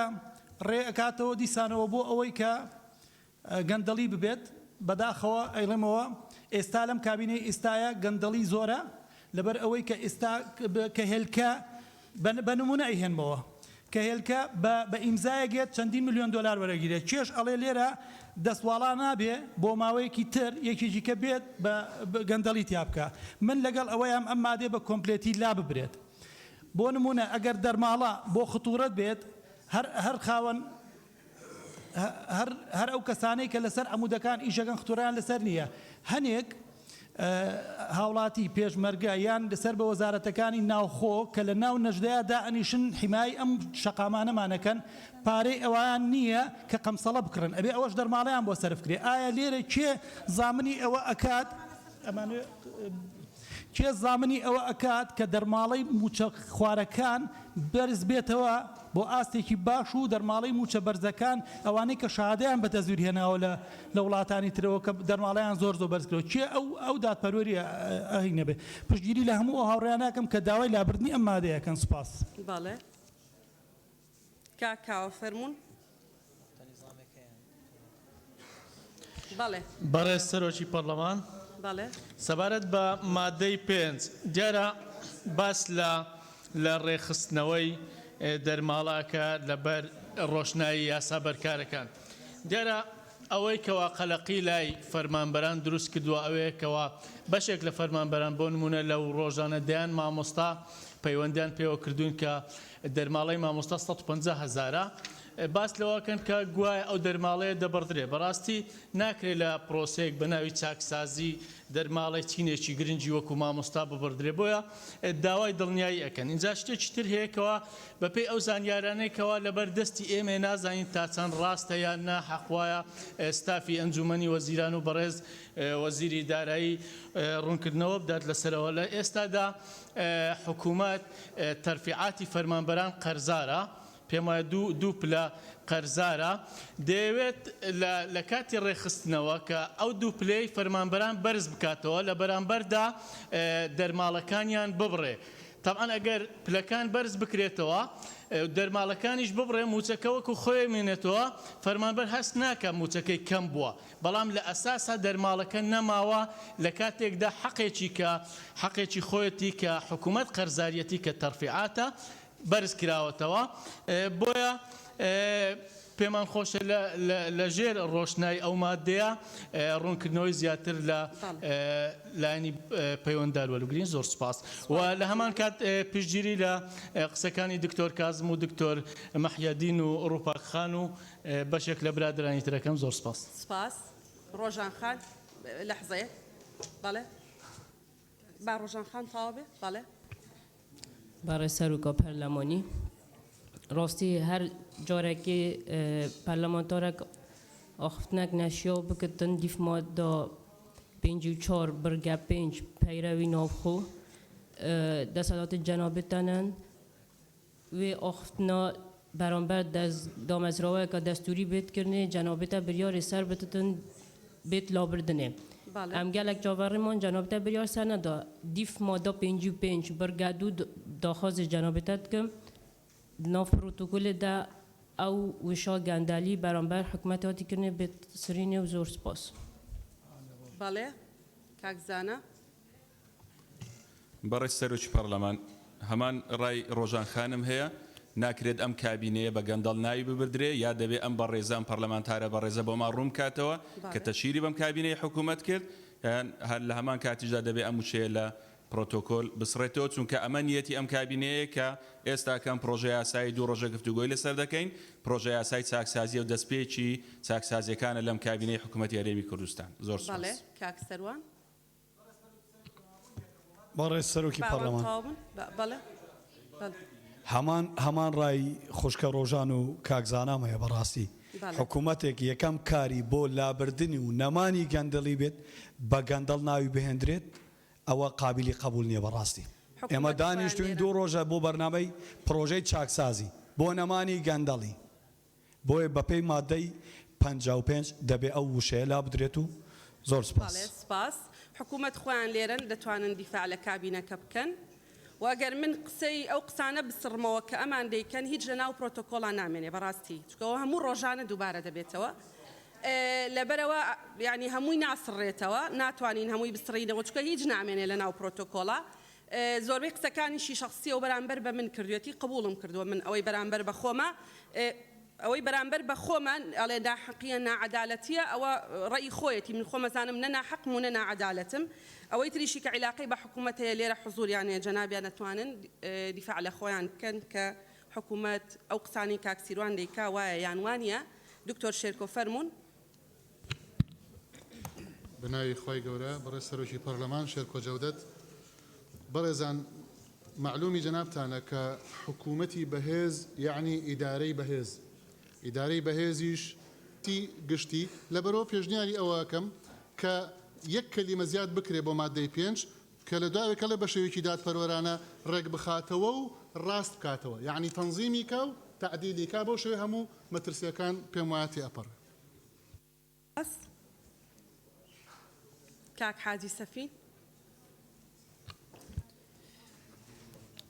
بەڕێز سەرۆکی پەرلەمان ئای سەفینگەردی دەربارەی مادەی 5 دەربارەی دەرماڵەکان پێم باشەوە خۆی بمێنێتەوە دەسەڵات بدرێتە ئەنجومەنی وەزیران بۆ ڕێخستنەوەی دەرماڵەکان بە شێوەیەکی دادپەروەرانە ڕێک بخاتەوە زەمانەتی ئەوەش بکرێ کە دەرماڵەکان نەبڕێتن هەروەها پشتیوانیش لە قسەکانی کاک پێشەوا و کاک سەروان و کاک جەلال پەرێشان و دکتۆر ڕێبوار دەکەم زۆر سوپاس بۆ جەنابێت خەدیجە خان بەڕێز سەرۆکی پارلەمان لە ڕاستیدا ئەمە دەزانین کە خۆی جیاوازیەکی زۆر هەیە لە نێوان ئەو دەرمالانەیە کە بوو فەرمانبەران دیاری کراوە لە سێکتەرە جیاجیەکاندا کە پێویستە حکوومەت ئەوە ڕێک بخاتەوە ئەوە چونکە ئەوە خۆی لە خۆی داوای کردیە کە فەرمانبەر هەست بە بێعەدالەتی بکات فەرمانبەرێکە لە وەزارەتی پەروەردە ئەو دەرمالای نییە کە لە وەزارەتێکی تر داوام دەکات بوونمونە لە وەزارەتی تەندروستی کار دەکات یان لە وەزارەتی خوێندنی بالا ینی بەم شێوەیە جیاوازی جار زۆر هەیە لە نێوان ئەم هەموو دەرمالانە کە دیاری کراون لەلایەن حکوومەت بوو فەرمانبەران بۆ ئەوەی کە ئەو دادپەروەریەش لەسەبەر بکرێتن پێویستە حکوومەت ینی پێداچوونەوە بکاتەوە پشگیری لە دەقی ئەم مادەیە ئەەکەم کە وەک خۆی بمینیتەوە بەڵام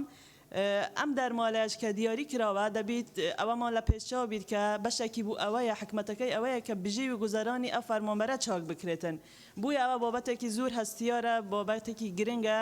کە حکوومەت پێداچوونەوە ئەکات دەبیت زۆر بە وریایی تعامل لەگەڵ ئەم بابەتە بکاتن چونکە هەم لە لایەکی تریش دەتوانین بڵێن کە ئەوە وەکو مافێکی بەدەست هاتووە بۆ ئەو فەرمانبەرە بووە منیش بە پێویستی دەزانم کە حتمان حکوومەت دەبیت ڕێکی بخاتەوە پێداچوونەوە پێ بکاتن بەڵام زۆر بە وریایی تعامل بکات و زۆر ئاگاداری ئەم بابەتە ببیت و وای بە شێوەیەکی وا ڕێک بخات کە تەسیرێکی زۆر سلبی لەسەر بژی و گوزارانی فەرمانبەران نەکاتەوە زۆر سپاس. زۆر سپاس بەڕێزان وەزیرەکان وەزیری ببورن کاک جەلال نقطەیەکی نظامی هەیە فەرموون.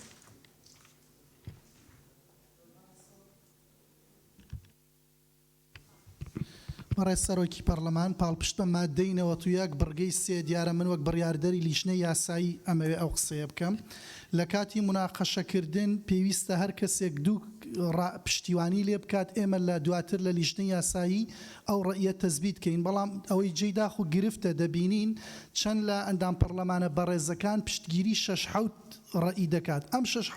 ڕەئیە هەمووی جیاوازە خۆی لە ئەسڵدا ئەوەیە پشتیوانی بۆ ڕەئیەک بکەی کە هاوشێوەی ئەو ڕەئیە بێ کاتێک دەبینی مەسەلەن ئەوەی کە تێبینیمان کردو ئێستا پشتیوانی چەند کەسێکی کردووە ئەو کەسانە ڕێیەکانیان جیاوازە دواتر بۆ ئێمە لە لیژنەی یاسایی گرفت دروست دەکات لە کاتێکدا دەڵێ پشتیوانیم هەیە بۆ ئەم قسەیە بەڵام بەڕاستی پشتیوانی بەو چەشنە ناکرێ من داواکارم جەنابەت پێش ئەوەی تێپەڕێت دەقا و دەقوەکو ئەو قسەی کە ئەوێ پشتیوانی ئەو دەقە بکات ئەو کات ئێمە دەتوانین بۆیە لە ئێستاوە ڕایدەگەێنین ئێمە لە لیژنەی یاسایی ئەگەر بەو چەشنە بێت ئەو پشتیوانیانە ناچارین بە پشتیوانی ئەژماری نەکەین یان نازانین چ ڕێک تەزبیتکەین چۆن ئێستا من ئەوەی تێبینیم کرد هەبوو پشتیوانی دوو کەسی دەکرد ئەو دوو کەسە یەک دەیوت مادەکە لا ببرێ یەک دەیوت مادەکە باوەکو خۆی بمێنێتەوە ئەی باشە من ئەم پشتیوانی تۆ بە کامی ئەژمار بکەم. شیرین خان شیرینێک نووسرا بوو خوێنمەوە بەڵێ قسە بکە باش بەڵێ فەرموو. بەڕێز سەرۆکی پەرلەمان پێشنیازێکم بۆ بەڕێستان کاتێک ناوی من یاخود شیرین خان ئەخوێنرێتەوە ناوی باوکمانی لەگەڵدا بێت بۆی دڵنیا بینەوە کە مەداخەلەکان ناومانی تێدایە وە کامانش قسە دەکەین. شیرین ئەمین.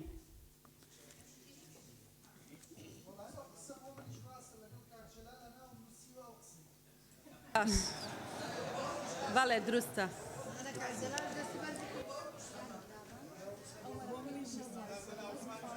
بەڵێ بەڵێ شیرین خان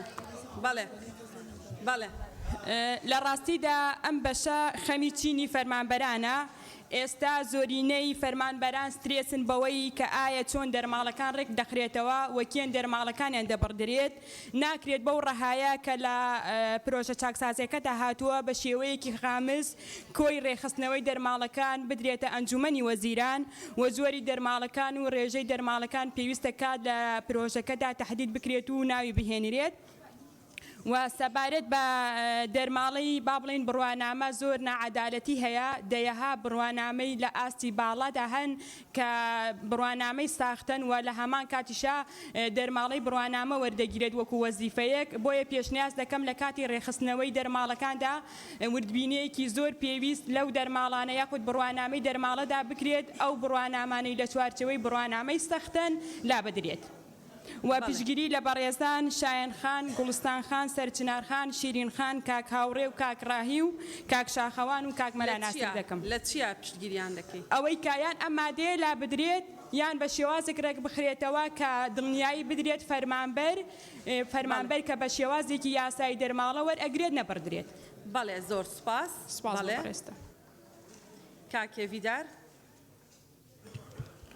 بەڕێز سەرۆکی پەرلەمان ئەندامانی بەڕێزی پەرلەمانی کوردستان لە لژنەی دارایی کە مناقشە لەسەر ئەو مادەیان کرا ئێمە بە پشت بەستم بەو یاسانە کە بە یاسا بەرکارەکانن یەکەم بە پشت بە هەشت یاسای بەرکاری کە لەم پەرلەمانە بەڕێزە دەرچووە دەرماڵەیان ڕێخستووە بە پێی یاسا معاملە لەگەڵ ئەکرێت یەکەم یاسای ژمارەی 22 ساڵی 2008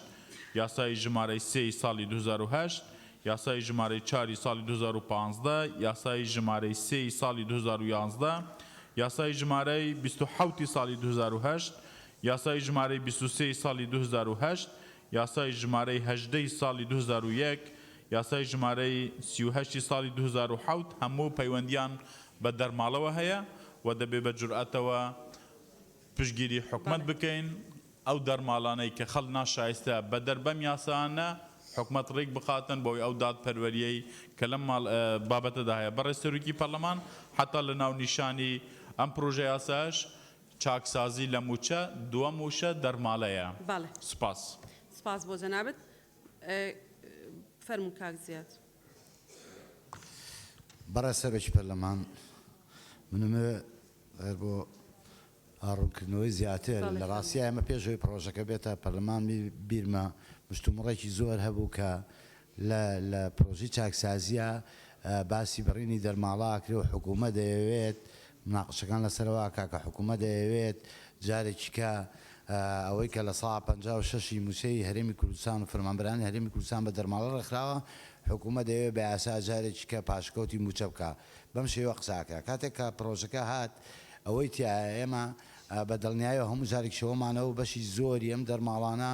بەڕێنمایی تعلیماتی حکوومەت یان هەمووی بەڕێنمایی تعلیماتی حکوومەت لە چوارچەوەی ئەو هەشت یاسایی کە ئێستا کاگەویدار خوێنەوە لەبەر ڕۆشنایی ئەم یاسایانە حکوومەت بەڕێنمایی تعلیمات دەمەی ڕێخستوە ئێستا ئەوێ بە یاسا ئەمە ببڕێت دیارە دەرماڵە 24 جۆر دەرماڵە هەیە وەکوی کاگە بەکروتی سیانی هەند دەرماڵی جێگیرین و 21 ناجێگیرە لەبەرەوە ئێستا ئەم دەرماڵانەی مەکاتی خۆشی ڕێمان وا بووە کە حکوومەت چۆن بەڕێنمایی و تعلیمات لەبەر ڕۆشنایی ئەم هەشت یاسایە ئەم دەرماڵانی ڕێخستۆ ناکرێ ئێمە لەم یاسایە قسە لەسەر بڕینی دەرماڵە بکەین ئەو یاسایانە کۆتایی پێبێنین بەم یاسایە ئەو ترسە هەبوو لەبەرەوە ئێستش کاڵێ لەبەر ڕۆشنایی یاسا بەرکارەکان دیارە حکوومەت لە خۆیەوە نییە ئەو دەسەڵاتانە وا نایداتێ ڕێنمایی و تعلیمات بەپێی ئەو یاسایانە دەرەکرێت زۆر سپاس. سپاس. بەڕێز وەزیری دارایی. بەڵێ. بەڕێز سەرۆکی پەرلەمان بەڕێزان ئەندامانی پەرلەمانی کوردستان من دەست پێکەکەم هەر وەکو کاک هەڤیدار قسەی کرد وەکو عەرە بەڵێ الکتاب یقرأ من عنوانه عنوانی ئەم پرۆژە یاسایی ئێمە وشەی دووهەمی دەرماڵەیە پێم وایە دوای ئەوەی کە ئێمە گەیشتونەتە مادەی پێنجەم گەڕانەوە بۆ مادەی یەک بۆ عنوانی پرۆژەکەمان کارێکی ڕەنگە گونجاو نەبێ حەقە لە بدایەتی مناقەشەکە ئەو قسەی بکرا بە دەرماڵەی تیابێتیانە بێ ئەمە خاڵی یەکەم خاڵی دووەم ئەمەی ئێمە کە باسێکەین مۆزوعەکە عێلاقەی بە خەرجەکانی حکوومەتەوە هەیە کە جەنابتان ئەزانن چاکسازی بەشێکی گرنگی چاکسازی لە خەرجەکانە خەرجەکان بە نیسبەتی حکوومەتەوە لەم فەقەرە لە ساڵ 56 داهاتی وڵاتەکەیە ناکرێت تۆ پرۆژێک بۆ چاکسازی دەرکەی لە ساڵ 56 داهاتی وڵاتەکەی بە نەزەری ئەتیبار وەرنەگری و فەرامۆشیکەی ئەمە خاڵێکی تر نقطەیەک هەیە کە ئەساسی ڕەنگە نقطەی جەوهری بۆ دروستکردنی ئەم پرۆژە یاسایە بە نیسبەتی حکوومەتەوە بێ لەسەر و قاعدە وەزان فقهیە یا هینە ئەڵێ ئاعطی لكل ذي حق حقه هەر کەسێک مافی هەیە مافەکەی خۆی بەرێ لەسەر ئەساسی ئێمە هاتوین لە موچە باڵاکانەوە بۆ خانەنشینی بۆ پلە تایبەتەکان بۆ چی هاتوین تا پێداویستی تایبەت پێ هاتوین خاوەن پێداویستە تایبەتەکان پێ هاتوین ناکرێت لە بابی مخەساتە بە ئەم هەموو توێژ و چینە کۆمەڵایەتیە کە من ناوم هێنان بە دەربکەین ینی بۆ نمونە هەندێک لەو ڕەفیقانە باسی ئەویان کرد ئەوەی قەتعکە ئەوەی لابەرە ئەم مادەی پێنجە بەلایانی بەوجە نەزەری من بەقەدەر هەموو مادەکانی پێش خۆی ئەگەر ئەهمێتەکەی زیاتر نەبێ کەمتر نییە چونکە جاری کە دووبارەیەکەمەوە پەیوەندی بە لە ساڵ 56 خەرجەکانی ئێمە هەیە ئەو قسەی کە کراوە بە سەریحی زۆر بە محەددی شارەزای یاساکان ئێمە بەڕێزەوە ئەم خوشک و برایانی کە ئێستا لەگەڵ ئێمە حازرن بە دەقیقی تەواو پێواویانە کە ئەمە بە هیچ شێوەیەک مەسی مەسائلی ئەساسی مۆزەفین و موچەخۆری حکومت نەکا ڕێک مەسی ئەو یاسا شکێنانەکە کە تەجاوز کراوەتە سەر ئەو قانونانەی لەم پەرلەمانی کوردستانەوە دەرکراوە بەشێکی لە مخەساتەکانی ئێمە جێگیرە کە هیچ نەوە ئەگۆڕانێکی بەسەران نایەت 21یان ناجێگیرن ئەم 21 کە ناجێگیرە عینوانەکەی خۆی بەخۆیەتی قابلی وی بەپێی ظروفی زەمان و مەکان ئەمانە گۆڕانی بەسەرا بێت لەبەر ئەوە مراجعات بەسەراکردنەوەی کە بەوازحی بە محەددی نووسراوە لەبەر ڕۆشنایی یاسا بەرکارەکان واتە لە حاڵەتی نەهێشتنی ئەم مادەیە حکومت دەستی واڵاکەیتەوە نەک دەستیەگری بەعکسەوە کە ئەم مادەیە نەمێنێ حکومت دەستی کراوەتەوە تەسەڕف کاوەکو لەوە پێش کردوێتی بیکات ئێستا حکومت ئەوێ بە ئالەتێک جارێککە ئیعادەی نەزەر بە هەموو ئەمانەیە بکاتەوە تەئکیدێکەمەوە لەبەر ڕۆشنایی یاسای بەرکارەکان یعنی هیچ یاسایەکی تازە ئیستیحداث ناکرێت هیچ یاسایەک لە مەجالی ئەو مخەساتە جێگیر یان ناجێگیرەکان هیچ یاسایەک کە ئیستیحداث ناکرێت فقط مراجعەکردنەوەی هەنێک حاڵەت هەیە کە پێویستە جەنابتان بیزانن زۆر جار لە مۆزوعی ئەم دەرماڵانەیە وەکو کەلیمەت و حەقی و ڕادی بەهەل باتڵ معاملە کراوە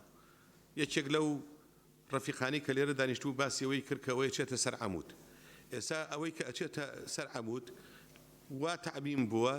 ئەوەی کە بە حیاتی ناچێتە سەر عەمودی ژەگرێتەوە مەفروضە ئەم حاڵەتە ڕاست کرێتەوە یا لە هەندێک دەستگای ئەمنی بە میسال مجموعی پارەی خواردنەکەی یەکێک لەو نەفەرانە لەگەڵ خطورەکەی کە بۆی سەرفەکرێ مساوێ بە مەعاشەکەی ئەگەر زیاتریش دەبێ یعنی مەفروضە ئەمە مراجعەیەکی پێ بکرێتەوە یا ڕفیقێکی کە باسی ئەوەی کرد کە بۆ نمونە بە کاریۆرێس لەم مەجالی ئەم وەزارەت هەیە لەگەڵ وەزارەتی سینەوە بە وەزارەتی سات فەرقی هەیە ئەو مراجعات هەنێک کە پێویستەکرێ یا هەتا لە ئەنجومەنی وەزیران لە ئەنجومەنی وەزیران لەوێ مخەسات نییە بەڵام بەڕێوەبەراتێکی تابع بە ئەنجومەنی وەزیران مخەساتی هەیە ئەم حاڵەتە نەشازانە مەفروضە حدێکی بۆ دامدرێ ئەویش بە چاکسازی ناکرێ بەوەش نەبێ بە ینی چۆن ڕێز سەبغەیەکی قانونی ڕێک و پێک کە پەسەندکراوە لای پەرلەمانی بەڕێزی کوردستانەوە پەسەند کرێ ئەو ئیشە جێبەجێ نابێ یەک نقطەی زۆر گرنگ هەیە ئێمە باسی حکومەتی ڕەشید یا حکومەتێکی کارە حکومەتی چست و چالاگەکەین بەم طریقی کە تا ئێستا ئێمە بخەساتمان تەوزیع کردووە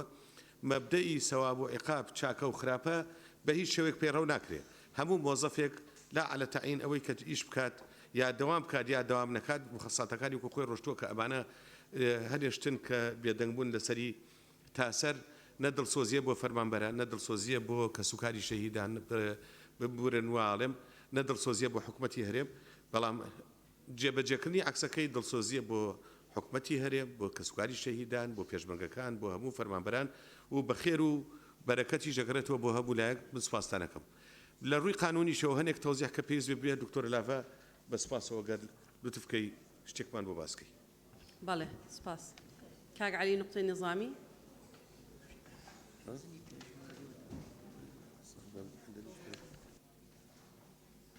بەڕێز جەنابی سەرۆکی پەرلەمان بەپێی قانون پەرلەمانتار کە دەنگ لەسەر مادەیەکەدا ئەگەر ماتەکە غامز بوو ئەگەڕێیتەوە بۆ سەر نێتی مشەڕع تا ئێستا غامزیەکەیە جەنابی وەزیری دارایی بێ ڕوونی کات وەڵام تێنەگەی بەڵێ بەشێکی دەرماڵە قانون نییە بە ڕێنمایی دیاری کراوە ئێستا ئێوە ئەتانەوێ ڕێنمایەکان دەستکاریکەن یا ناعەدالەتیەکان لابن يعني ئەم دوانە جیاوازە بۆ ئەوەی کە دەنگە دەین نێتی مشەڕع وەک خۆی تەسبیت بەڵێ سپاس بەڕێز دکتۆرە ڤاڵە جەنابتان ئێمە پرسیارێکی دیاریکراومان هەیە کاگالی سوالەکەی تەوجیهی بکرد بەڵێ ئێمەمانەوێ نەعەدالەتێکە لابەری چونکە لە یەکەم لە ئەساسا بە ئێمە بە دادپەروەری و یەکسانی دەستمان پێ کردو بۆ ئەوە زیاتری شتێکەمان پێ نییە بەڵێ پرسیارێکی دیاریکراومان هەیە دکتۆرە ڤاڵە قەرارێکی تەشریعی بە ژمارە 15 لە ساڵی 2002 لە پەرلەمانی کوردستان دەرچووە ئەڵێ بڕگەی یەکەمی سەرۆکی ئەنجومەنی وەزیرانی هەرێمی کوردستان دەستڕۆیی پێدان و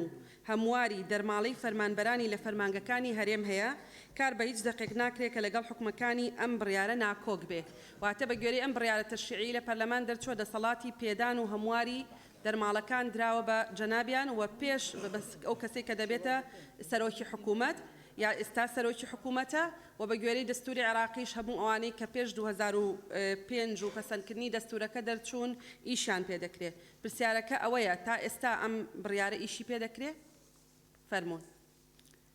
بەڕێز سەرۆکی پەرلەمان ئەو بڕیاری پەرلەمانە و ئەنجومەنی وەزیران کاتێک کە کۆبوونەوەی خۆی کردووە لەسەر پرۆژە یاسای چاکسازی بڕیاری داوا کە بە پێی یاسا دەسەڵاتی ڕێخستنەوەی دەرماڵەکان بدرێت بە ئەنجومەنی وەزیران هەموو ئەنجومەنی وەزیران بەشداری بکە بە هەموو ئەو ئەحزابانەی کە وەزیریان هەیە و پێکهاتەی حکومت پێکدێنن بەشدار بن لە ڕێخستنەوەی دەرماڵەکان بۆیان نیەتی ئەنجومەنی وەزیران ئەوەیە کە بابەتی ڕێخستنەوەی دەرماڵەکان بە شێوەیەکی دادپەروەرانە تەنها سەرۆکی ئەنجومەنی وەزیران ئەنجامی نەدا بەڵکو هەموو ئەنجومەنی وەزیران بە هەموو ئەو پێکهات هەیە پێکەوە مناقەشە بکەن و بە شێوەیەکی دادپەروەرانە ئەنجامی بداتن ئەوە وەڵامی پرسیارەکەی جەنابتان بوو. دێنە سەر ئەو ڕوونکردنەوانەی کە پێویستە بیدەین لە ڕۆی یاساییەوە کە پێیوەستە بە مادەی 5 لەو یاسایی کە مناقەشەی دەکەین ئەوەلەن لە ڕووی شکلەوە بەشی پێنجەم دەرماڵەکان مادەی 5 ئایا لە ڕووی شکلەوە واریدا کە فەسلێک لە یەک زۆر ئاساییە کە فەسلێک تەنها لە یەک مادە پێکات بێ و مادەکەش تەنها لە دەوشە پێکات بێتن هیچ کێشەیەکی نییە لە ڕووی سیاغەی تەشریعیەوە. لە ڕووی ئەوەی کە چی نوقسانە ئێمەش تەئیدی ئەو ڕایانە دەکەین کە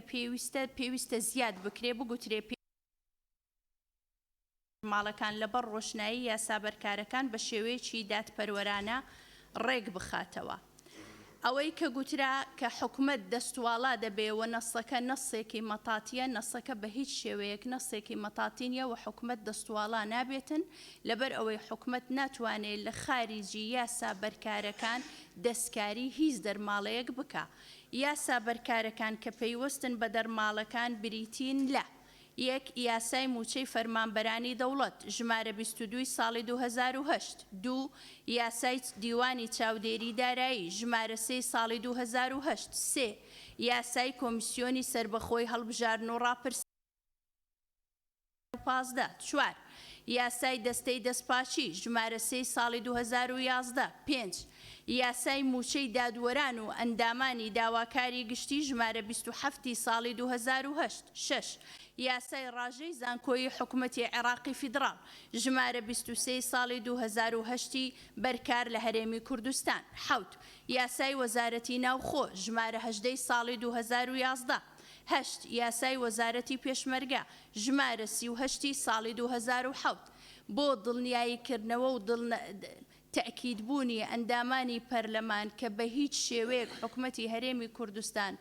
ئەوەی کە بەو یاسایەنە دەرماڵەکان تەزبیت بووە بۆ ئەو خەڵکانەی کە مستحقن وەکو خۆی دەمێنێتەوە بەڵام ئەوانەی کە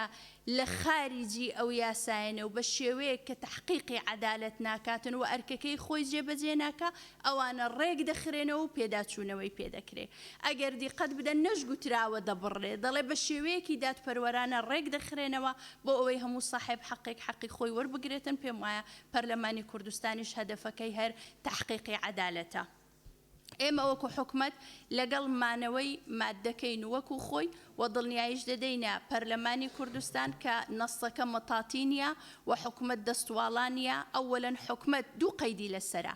یەکەمیان ئەوەی بەپێی یاسا بەرکارەکان لە هەرێمی کوردستان دراوەتە فەرمانبەر و مامۆستایان بە هیچ شێوەیەک حکومت ناتوانێت دەستکاری بکە قەیدی دووەمیان قەیدی دادپەروەرانەیە ئەوەی کە بە شێوەیەکی دادپەروەرانە تحقیقاً للعدالە مخصصاتی خۆی وەرگرتووە بەردەوام دەبێتن ئەوەی بە پێچەوانەی یاسا و بە پێچەوانەی مەبدەئی عدالەتیش مخصصاتی وەرگرتیە ئەوە پێداچوونەوەی پێدەکرێت و ڕێک دەخرێتەوە لەلایەن ئەنجومەنی وەزیران هەمووی نەکتەنها لەلایەن سەرۆکی ئەنجومەنی وەزیرانەوە ئەوەشی کە پەیوەندی بڵێ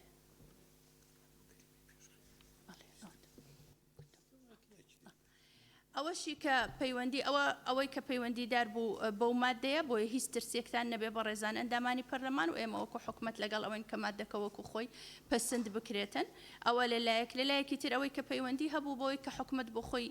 دیفاع لە خۆی بکاتن لەو تەشهیرەی کە کرا لەلایەن پەرلەمانتارێکی بەڕێزەوە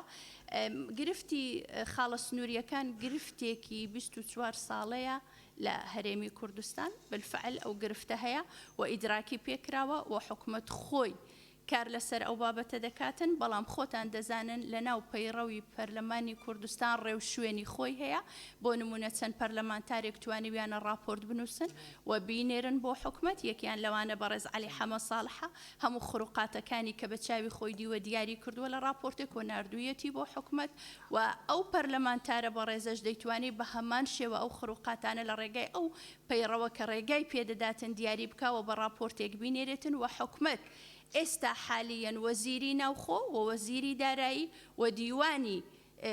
سەرۆکایەتی ئەنجومەنی وەزیرانی ڕاستپاردووە کە بە زووترین شێوە کار بکەن لەسەر نەهێشتنی ئەو خروقاتانەی کە لە خاڵە سنووریەکان ڕوودەدا بەڵێ حکومەت ئیدراکی بەوە کردووە طبعاً وەڵامدانەوە دیفاعکردنی منیش لێرانە بۆ ئەو بابەتە خەرقێکی کەی پەیڕەوی بوو کە بەڕێز سەرۆکی پەرلەمان ئاراستەی حکومەتی کرد لەبەر ئەوەی ئێمە بۆ لەو دانیشتنا بۆ ئەوە نەهاتوین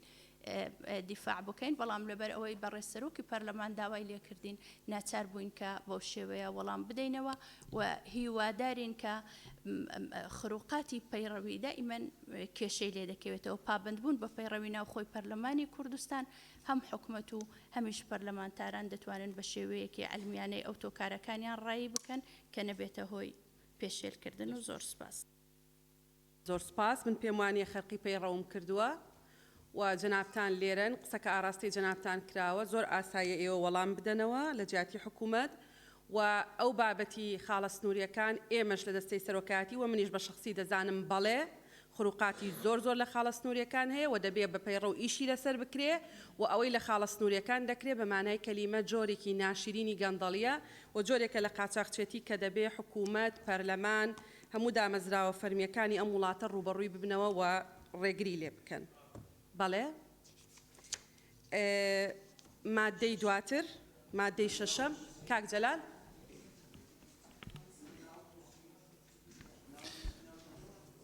ناو نووسی بوو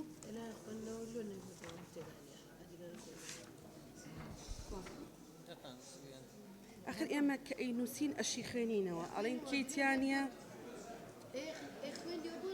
تۆزێ تەرکیز زیاتر کە مناخان توخوا یاڵا بەڕێز سەرۆکی پەرلەمان دیارە منیش ناوم نووسی بوو بەڵام ئەوە نەبوو کە ناوەکەم بخوێنرێتەوە بۆیە نەمتوانی قسەکانم بکەم بەڵام ئەوەی هەیە تەنها پێویست بوو یەک ڕوونکردنەوەیەک لە بەڕێز وەزیری دارایی وەرگرم وەک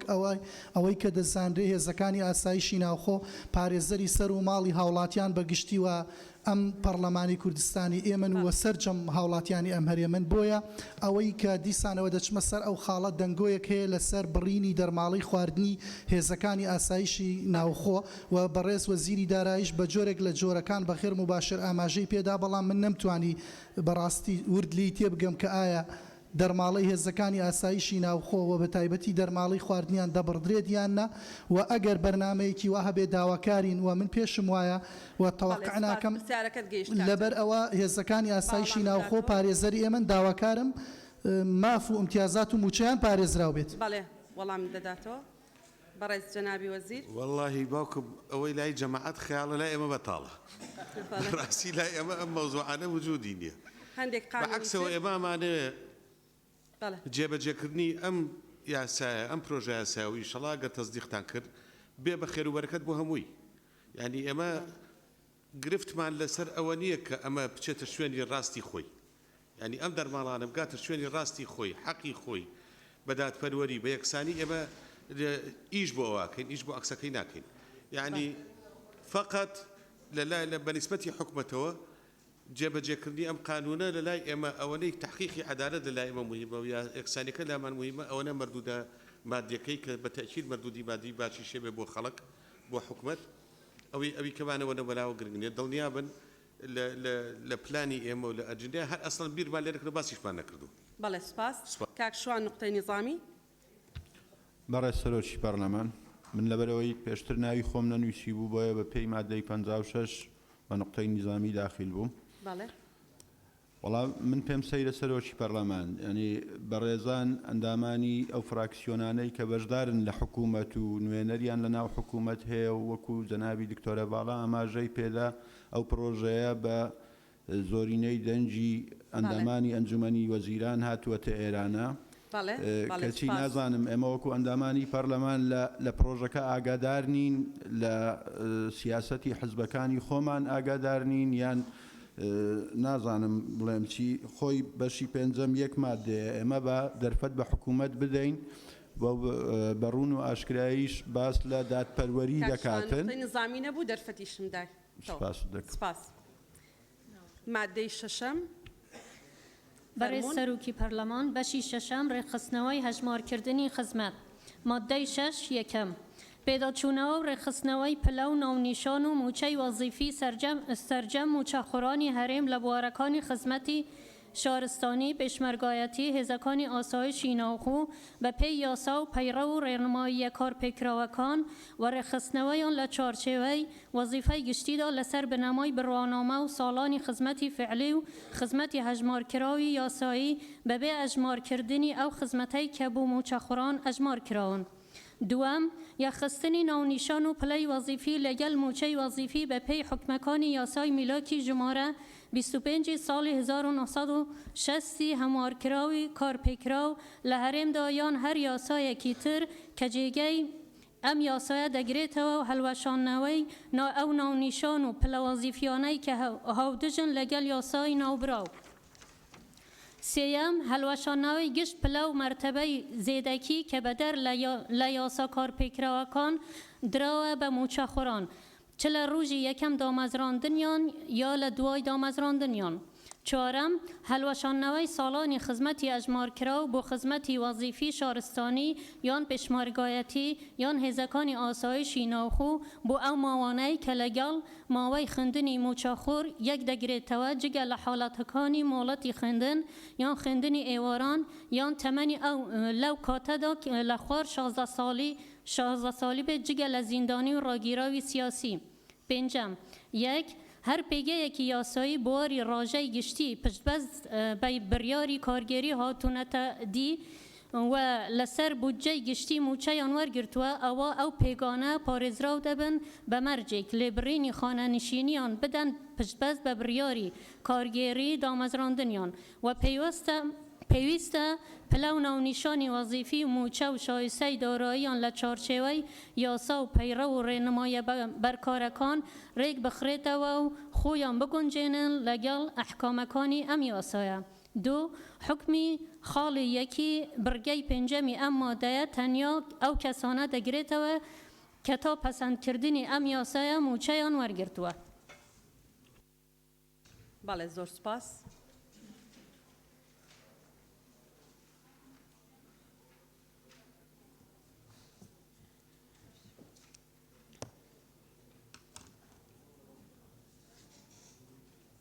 ئەم بەرهەمووی تەواوکە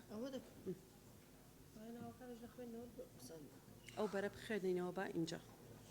لا ڕاست ئێستا خوێنینەوە کاکسۆران کاکمەم سەرکۆت بکرۆتە نابوو لێ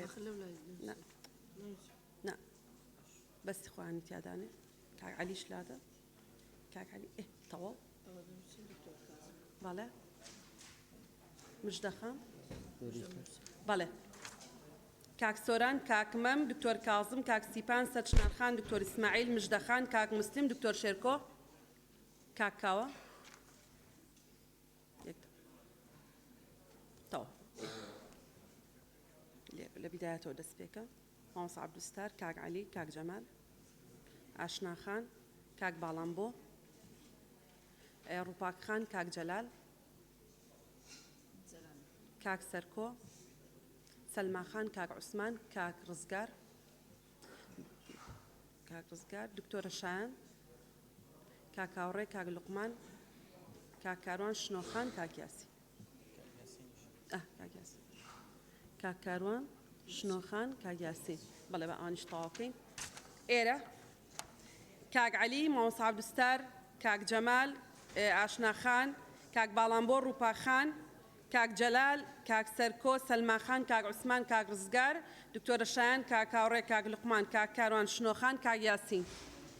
کاک بەڵێن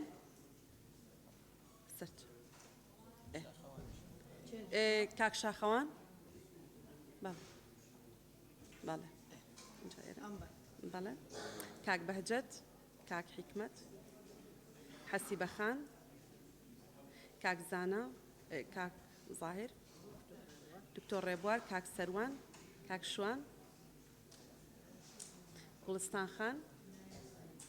گەلاوێش خان دکتۆرە گەلاوێش بابی خێنینەوە بڕبڕی کێنجان جانی خوێنە ئین کێ کاک سەروان بەڵێ بەڕێزان کاک بەهجەت کاک حیکمەت حەسیبە خان کاک زانا دکتۆر ڕێبوار کاک شێخ زاهیر کاک شوان دکتۆرە گەلاوێش گوڵستان خان کاک سەروان تەواو کاک مەلاوێسی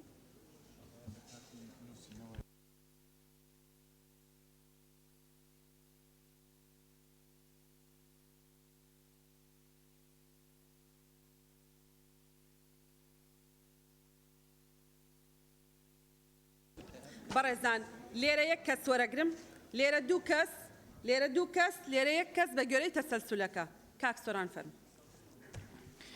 بەڕێز سەرۆکی پەرلەمان مادەی شەش کاک سۆران ئەڵێن لە تەبع یەک شتیان لەبیر چووە لیژنەی مختص با ئیزافەکە بکەن اینجا جەناب قسە بکە بەڕێزان جەنابی سەرۆکی پەرلەمان من داوای لێبوردنەکەم چونکە تەبعەکە خۆم بە دەستی خۆم هەمووی نووسیمەوەتەوە ئەو ڕاپۆرتە مادەی شەشەم بەش یەکەم ڕێزی کۆتایی بەبێ ئەژمارکردنی ئەو خزمەتەی کە بە شێوەیەکی نایاسایی ئەو شەیە نەنووسرەوە بۆ موچەخور ئەژمار کراون ئەگەر ئەو شەیە نەبێتن هیچ معنایەکی نامینێتن مادەی شەشەم بەشی یەکەم ڕێزی چوارەم ئەخیرەکەی بەبێ ئەژمارکردنی ئەو خزمەتەی کە بەیەکە وشەی بە شێوەیەکی نایاسایی بۆ موچەخۆر ئەژمار کراون سپاس بۆم دەرفەتە بەڕێز سەرۆکی پەرلەمان بەڵێ سپاس کاک سۆران فەرموون بەڕێز سەرۆکی پەرلەمان ئەم مادەیە بڕگەی 1 و 2 3 و 4 پێداچوونەوە و ڕێخستنەوەی پلە و ناونیشان و موچەی وەزیفی لەگەڵ یەکخستنی ناونیشان و پلەی وەزیفی پاشان هەڵوەشاندنەوەی پلە و مەرتەبەی زێدەگی و هەڵوەشاندنەوەی ساڵانی خزمەتی ئەژمارکراو بۆ هەموو فەرمانبەران و موچەخۆرانی شارستانی و پێشمەرگە و ئاسایش و ناوخۆ واتە ئەم چوار بڕگەیەی ئەم مادەیە دەسەدات لە 1,200,000 دۆسیە بەبێ ئەوەی هیچ ڕێکار و میکانیزم و لیژنەیەک دیاری کرابێ بۆ پێداچوونەوە بە ڕێخستنەوە و پێداچوونەوە و هەڵوەشاندنەوە و بە ساڵی خزمەت و پلە و ناونیشان و موچەی 1,200,000 موچەخۆر لە کاتێکە لیستی شەهیدان لیستی زیندانی سیاسی بە لیژنە دیاری کرا پێداچوونەوەی پیاکرێ بۆیە بەڕاستی ئەمە هەموو حکوومەت ئەم 4 ساڵە خەریکی ئەمە بێ ئەوجا ناتوانێ ئەمە بکە بۆی پێشنیاری لیژنەیەکەکەم لە وەزیری دارایی لە داواکاری گشتی لە بایۆمەتری لە بەڕێوەبەری گشتی خانەنشینی لە نوێنەرانی وەزارەتی ناوخۆ وەزارەتی پێشمەرگە وەزارەتی شەهیدان ناکرێت تۆ دەست لە موچە و پلە و ناونیشان و هەموو شتێکی ملیۆنێک و 200,000 موچە خۆر بدەی بەبێ ئەوەی لیژنەیەک دیاری کرابێ. بڕگەی پێنجەم لە ڕاستیە پێش بڕگەی پێنجەم بەڕێزان من داواکەم حکوومەت ڕوونکردنەوەیەکمان باتێ تۆ دەست لە پلا دەیت 4 ساڵە بە نایاسایی پلت ڕاگرتووە تا ئێستا حەقێکی یاساییە نەتخستۆتەوە سەرکار پلت نەداوەتەوە دەست پێکردنەوەی پلەکە موچەخۆرێک لە 4 ساڵایەک جار پلەیەکی بەرزە بێتەوە تۆ ڕادگرتووە بە نایاسایی ئێستا دەی دەسی لێ دەیتەوە بۆیە ضرورە ئەوەش یەکلایی ببێتەوە مادام ئەمە چاکسازیە. بڕگەی پێنجەم بەڕێزان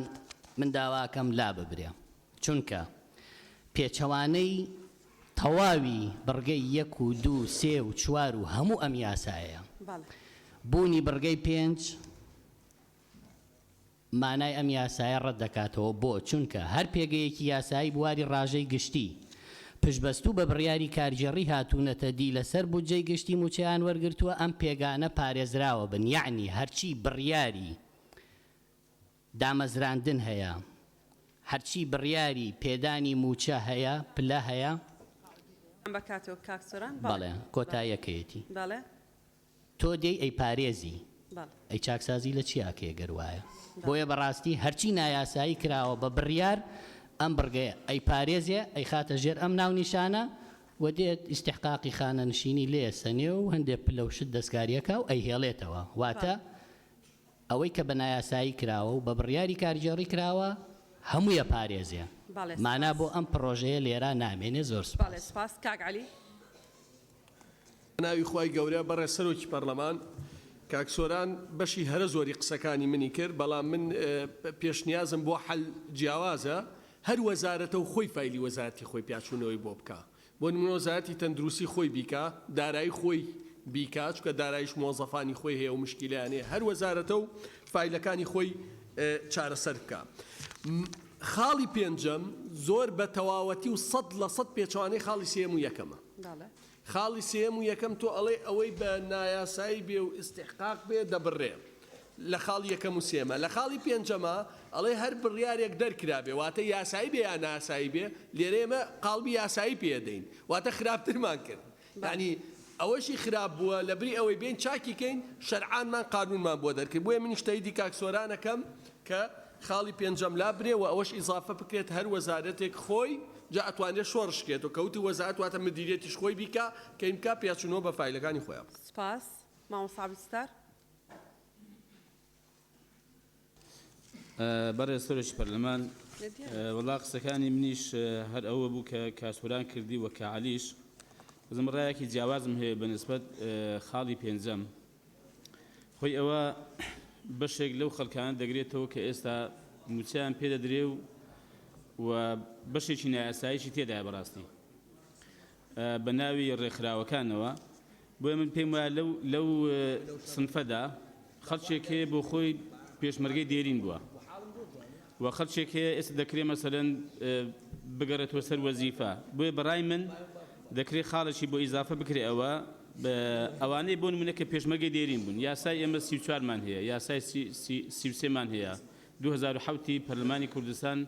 بۆ خانەنشینی پێشمەرگەی دێرین بۆ بە ناوێکی کابرا مەسەلەن ئێستا موچە وەردەگرێت و پێشی عیبدار بە بەڕاستیانی بۆ خەڵکێکی زۆریشە ئەوەی کە ئەحکامەکانی پێشمەرگەی دێرین یا ئەوەی کە خانەنشینی سەربازی یا خانەنشینی شارستانی دەیگرێتەوە بە پێی یاساکان ئەمە بچێتە سنفی ئەوە ئەوەی کرد عیلاج بکرێت بە شێوەیەکە. سپاس کاک بەهجەت. بەڕێز سەرۆکە پەرلەمانێ سەر مادێ شەشێ بڕگا پێنجێ خاڵا ئێکێ من تێبینیەتەن سەردا من پێ باشە vî şiklê vî şîweyê lê bêtekirin bêjidin her pêgeyekî yasayî borî rajeyê giştî piştbez ve biryarê kargerî hatûne têdî li ser budceyê giştî mûçeyan wergirtiwe ewa ew pêgana parêzraw dibin be mercek lêbirînê xanenişîniyan bidin piştbez ve biryarî kargerî damezrandiniyan ve pêwîst e pila û navnîşanî wezîfî mûçe û şayesteyî darayan li çarçoveyê yasa û peyre û rênimaya berkarekan rêk bixrêtewe پیشنیار دکم او حاله بیتن بگنج خویم رگ بخریته و بگنجرین لگل حکمکانی هم یاسایه واتا يعني أحكامكان بكريت حكمكان بله وبقنجينش بكريت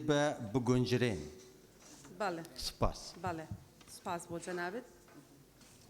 بەڵێ کاک حکمت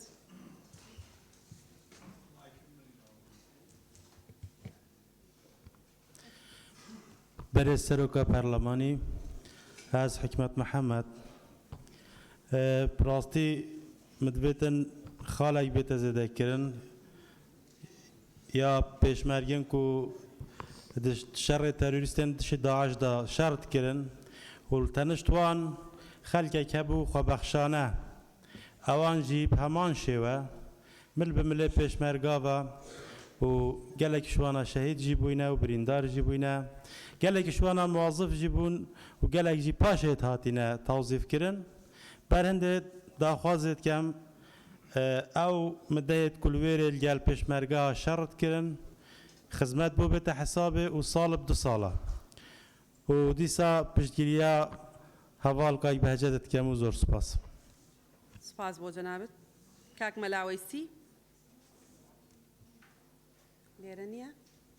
بەڵێ کاک من فەرموو بەڕێز سەرۆکی پەرلەمان بێگومان من طبعا پشتگیری لەو بۆچوونەیەکەم کە پێویستەکە مادەی پێنجەم هەڵبۆشێتەوە بڕگەی پێنجەم لەبەرەوەی بڕگەی پێنجەم سحری لەبەرەوەی بڕگەی پێنجەم سحری ئەو هەڵوەشانەوانە نایەڵێتەوە شەر نیە هەموو بڕیارێکی کارگەڕژ بنەمای قانونی هەبوو بێت بەنسبەتەوە من ئەمەوێت پێشنیازی ئیزافەکردنی بڕگەیەکی ترەکەم بڕگەی شەشەم زیاد بکرێت لە ساڵی 2015ەوە بەرزەموچە نەبەستراوە ئەوەی پێوترێت تەرفیع بۆ فەرمانبەران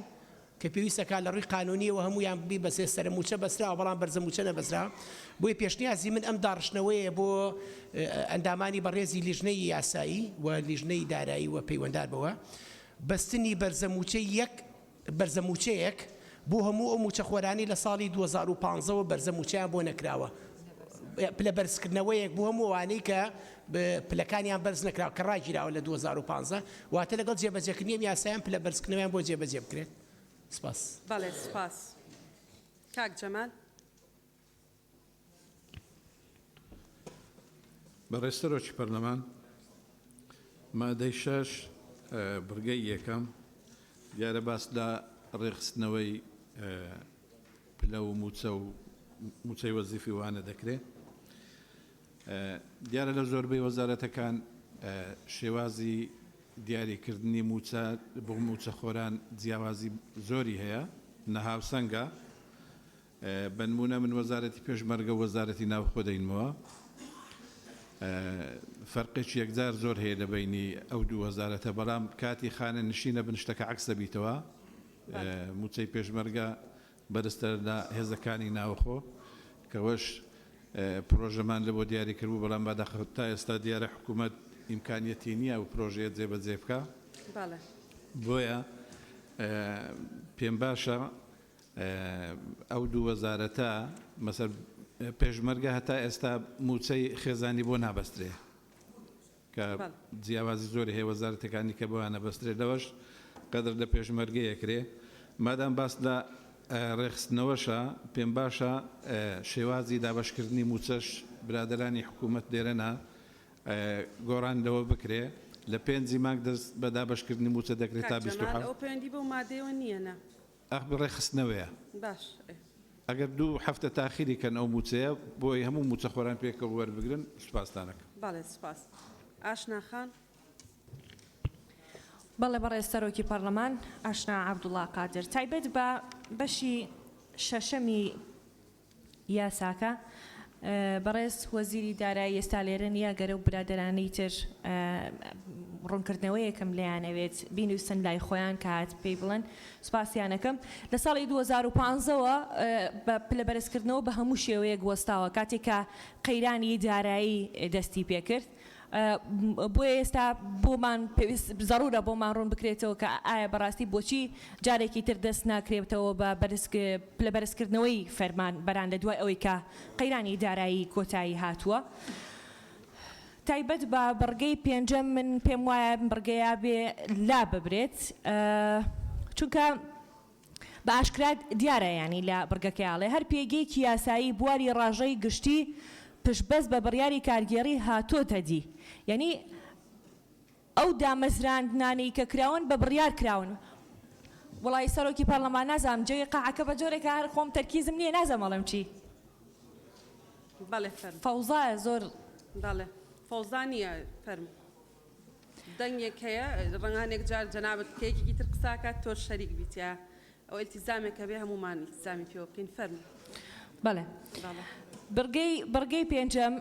باس لەو فەرمانبەران ناکەن کە دامەزراون لە دەرەوەی یاسا ینی هیچ بنەمایەکی یاسایی نییە بۆیە زەڕورە ئەم بڕگەیە یا لا بدرێ یا ئەمە ئیزافە بکرێ هەر پێگەیەکی یاسایی بواری ڕاژەی گشتی پشتبەست بە بڕیاری کارگێڕی هاتوونەتە دی و بنەمایەکی یاسایی هەبێ ینی فەرمانی دامەزراندنیان هەبێت شەهادەیان هەبێت خزمەتیان هەبێت بەو شێوەیە و ئەگەر ئەوەش نەکرا بێ بە تەواوەتی بڕگەکە لا ببرێت چونکە بە تەواوەتی پێچەوانەی بڕگەی پێنجەم و بڕگەی سێم و بڕگەی یەکەمە بە تەواوەتیش پشتیوانی قسەکانی کاکعلی و کاک سۆران ئەەکەم لەسەر لابردنی بڕگەی پێنجەم سواس سپاس حەسی بەخان بەڕێز سەرۆکی پەرلەمان حەسیبە سعیدگەردی لە مادەی شەشەم بڕگەی یەکەم باس لە پێداچوونەوەی پلە و ناونیشانی موچەی وەزیفی زەرجە موچەخۆرانی هەرێم لە بوارەکانی شارستانی پێشمەرگایەتی و هێزەکانی ئاسایی چووناوەخۆ کراوە بە پێی یاسا بەڵام لێرەدا من پێشنیاری ئەوە ئەەکەم کە لەو فەقەرە کاتی بەرزکردنەوە یاخود پلە پێدان برایانی پێشمەرگە قارەمانەکان لێی بەدەر بکرێن کەواتە بڕوانامەکانیان هەمووی بۆ لە کاتی بەرزکردنەوەی پلە هەژمار نەکرێ هەمومان دەزانین کەبرا پێشمەرگە قارەمانەکان خوێنیان بۆ پاراستنی شەڕەف و شکۆی کوردستان ڕێشتووە و دەرفەتی ئەوەیان نەبووە کە خوێندن تەواو بکەن بۆیە ئەگەر تا ئەم ساڵانەی دوایش هەژمار دەکرێتن ساڵانی پێشوو پێداچوونەوەیەکی بۆ بکرێت لەلایەکی تریش کە باس لە ڕێخستنەوە دەکرێتن هەروەها گەڕانەوەی دادپەروەری ئایا باس لەوە کرایە کە ئەوانەی کە بە ناحەقی پلەیان پێدراوە پلەکانیان لێوەرەگیرێتەوە بە گوێرەی ساڵانی خزمەت پلەیان پێ ئەدرێ بەڵام باس لەوە نەکرایە پێشمەرگەیەکی قارەمان کە لە ساڵی 1960 یاخود لە پێشمەرگەکانی شۆڕشی ڕابردوون 57 ساڵ خزمەتیان هەیە یاخود زیاتر لەو ساڵانە بە پلەی ملازم تەقاعد کرانن ئایا لەو یاسایەدا خزمەتی ئەوانیش هەژمار دەکرێتن و پلەکانیان بەرز دەکرێتەوە یان تەنها پلە لەوانە دەستێنرێتەوە کە ئێستا کە پلەیان بە نایاسایی پێدراوە سپاس بۆ جەنابەت کاکزانە بەڕێز سەرۆکی پەرلەمان لە بڕگەی چوارەمی ئەم مادەیەدا ناڕوونیەکێ و تێکەڵاویەکی شەیە پێم وایە پێویستی بە ڕاستکردنەوە هەیە چونکە خزمەتی وەزیفی شارستانی تێکەڵ کراوە لەگەڵ پێشمەرگایەتیان هێزەکانی ئاسایشی ناوخۆ چونکە لە دێڕی کۆتاییدا باز لە تەمەن دەکات کە دەڵێ یان تەمەنی لەو کاتەدا لە خوار 16 ساڵی بێت ئەمە دیارە ڕوونە کە پێچەوانەی قانونی خدمەی مەدەنیە 16 ساڵی دەبێ بکرێتە 18 ساڵ لە وەزیفی شارستانیدا بۆ پێشمەرگایەتی و هێزەکانی ئاسایشی ناوخۆ زۆر ئاسایی ئەگەر 16 ساڵ بێت بۆیە ئەم دوو بابەتە دەبێت لە یەکتر جیا بکرێتەوە لە بڕگەی پێنجەمدا بەڕاستی لێوێژدا ناڕوونیەکەیە دڵنیای لەوەی کە خەڵکانێکێ بە پلەی باڵا خانەنشین کراون لە وڵاتەدا کە یەک ڕۆژ وەزیفەیان نەبینیە تەقدیرمان بۆ خەبات و ماندووبوونی هەموو ئەو بەڕێزانە هەیە کە لە ئێستادا خانەنشینی وەردەگرن بەڵام کە دەڵێن دەبێ خۆیان بگونجێنن لەگەڵ ئەحکامەکانی ئەم یاسایە نابێ بڵێن پێگەکانیان پارێزراو دەبێت کە پارێزراو بوو ئێمە شەرعیەتیان پێدەدەین ئێمە لە کاتێکدا ئێستا لە مادەکانی دوای ئێستا دێینە سەر خانەنشینی پلە باڵەکان و وەزیفەکانی پلە تایبەت و باڵا لەوێدا ئەگەر ئێمە قرارە لێرە بڕیار بدەین خانەنشینی پلە باڵەکان کەم بکەینەوە لێرەش وەزیفەی ئەوانە خانەنشینیەکانیان پارێزراو دەکەین ئەمە دژبەیەکە بۆیە دەبێ هەم ڕوونکردنەوە لەسەر ئەم بابەتەدا بدرێ هەم بە هیچ شێوەیەکیش قبول نەکرێت کە خەڵکانێک یەک ڕۆژ وەزیفەیان نەدیتیە و بە پلەی باڵا خانەنشین بکرێن و هەر ڕەنگە بە درێژایی تەمەنیشیان لە دژی بزوتنەوە ڕزگاری خوازەکانی ملەتەکەمان بووبن ئێستا بە پلەی باڵا خانەنشین کرابن زۆر سوپاس سپاس بۆ جەنابەت دکتۆر کاظم کاک سیپان بارس سروكا برلماني الباشي الشاشة مدبت لسر برقا بينجي أختنا خو بكم براستين وكال هرما كردستان هزارها فرمانبر هنا معاشش حكومتي وردگرن بيكو يكروش دام الحكومت بكن بلكو افكسل بارگان حزبي دام دكن اوجي بالغاوي چندي كو هزارها او نابن ابيت كو له بارگان حزبي دام دكن لمعاشش حكومتي وردگرن بتني لروجا هاتنا معاشان دچنا گنجينن حكومتي بي معاش وردگرن يان لفرمانگهن حكومتي وردگرن هر دناوا اوان ليستا ده هيا بباورنامه ل 600,000 دينار موچويه بنارتي الحكومتي وردگريتن اوجی پیچوانه و چنده کو اوا کل خاله پنجه دات تا دیار کردن کو اگر بریکارن کارگری هاتین سر بودجا گشتی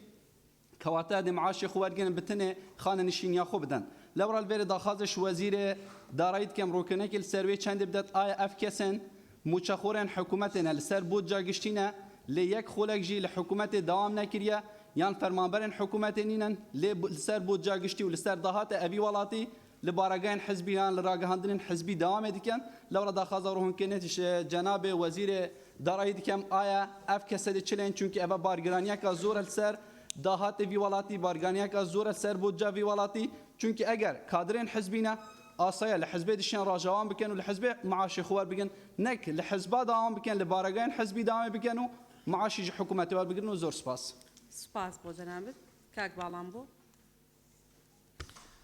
سپاس برای سروکی پارلمان من پیشکیمه پشگیری ل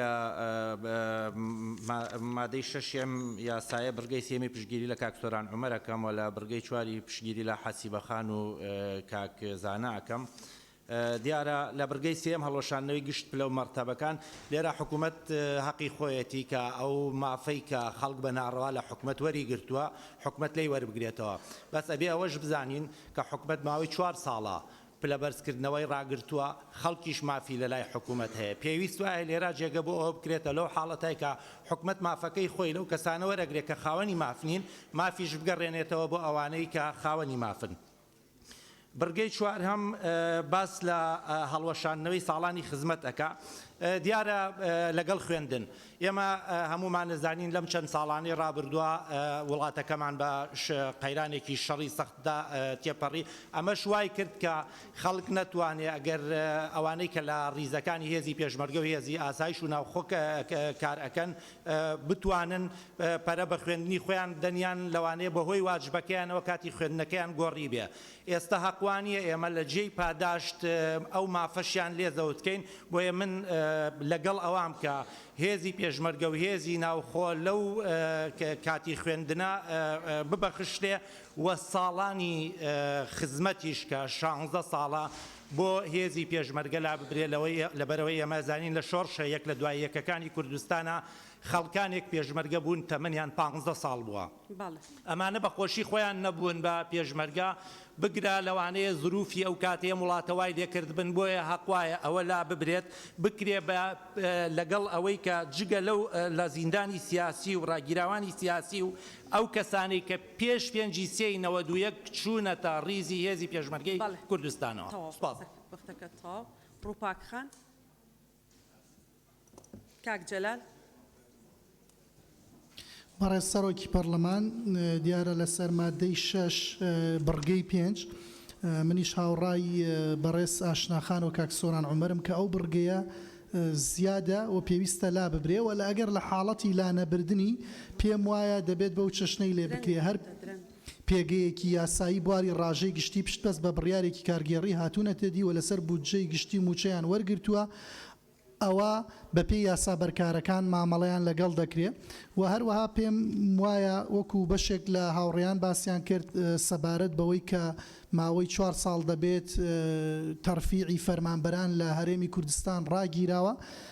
لە بڕگەیەکی بۆ زیاد بکرێت یایدا پێویستە لەسەر حکوومەت کار بکات بۆ پێدانەوەی یاخود با بڵین کار بکات بۆ ئەوەی تەرفیعی ئەو فەرمانبەرانی ڕاوەستاون بەپێی یاسا و بەپێی یاسا بەرکارەکان تەرفیعیان بۆ بگەڕێتەوە سوپاس زۆر سوپاس دکتۆر ڕێبوار بەڕێز سەرۆکی پەرلەمان سەرەتا من دەستخۆشی لە حکوومەت یاریمی کوردستانەکەم کە ئەو بابەتە گرنگیان بەدەر نەکردووە لە پرۆژه یاسایی چاکسازی چونکە لە ڕاستیە ئەم کایە یەکێکە لەو کانەی کە کەم و کورتێکی زۆری تایە پێویستە بە یاسا ئەم کەم و کورتیانە چارەسەر بکەن. بابەتی پلەی وەزیفی و ناونیشانی وەزیفی بابەتێکی گرنگە. ئەڵبەت جۆرێک لە عشوائیەت و بێسەروبەری هەیە لەوەی کە جاری وا هەبووە کەسێک پسپۆڕیەکەی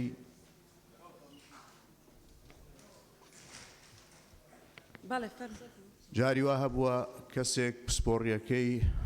پسپۆڕیەکەی شتێک بووە بەڵام ناونیشانی وەزیفەکەی یان پلەی وەزیفەکەی شتێکی تر بووە. ئەمە بەڕاستی ئەم بێسەروبەریەوە ئەم ناڕێکەیە بێ بە یاسا چارەسەر بکەین. ئومێد دەکەین کەم بەم یاسایە چارەسەر بکرێت. کەسی وا هەبووە ڕاوێژکار بۆ لە بوارێکی گرنگە بەڵام پسپۆڕیەکەی هەو نەبووە. ئەمە حاڵەتە ئێستا بۆتە زاهێرە.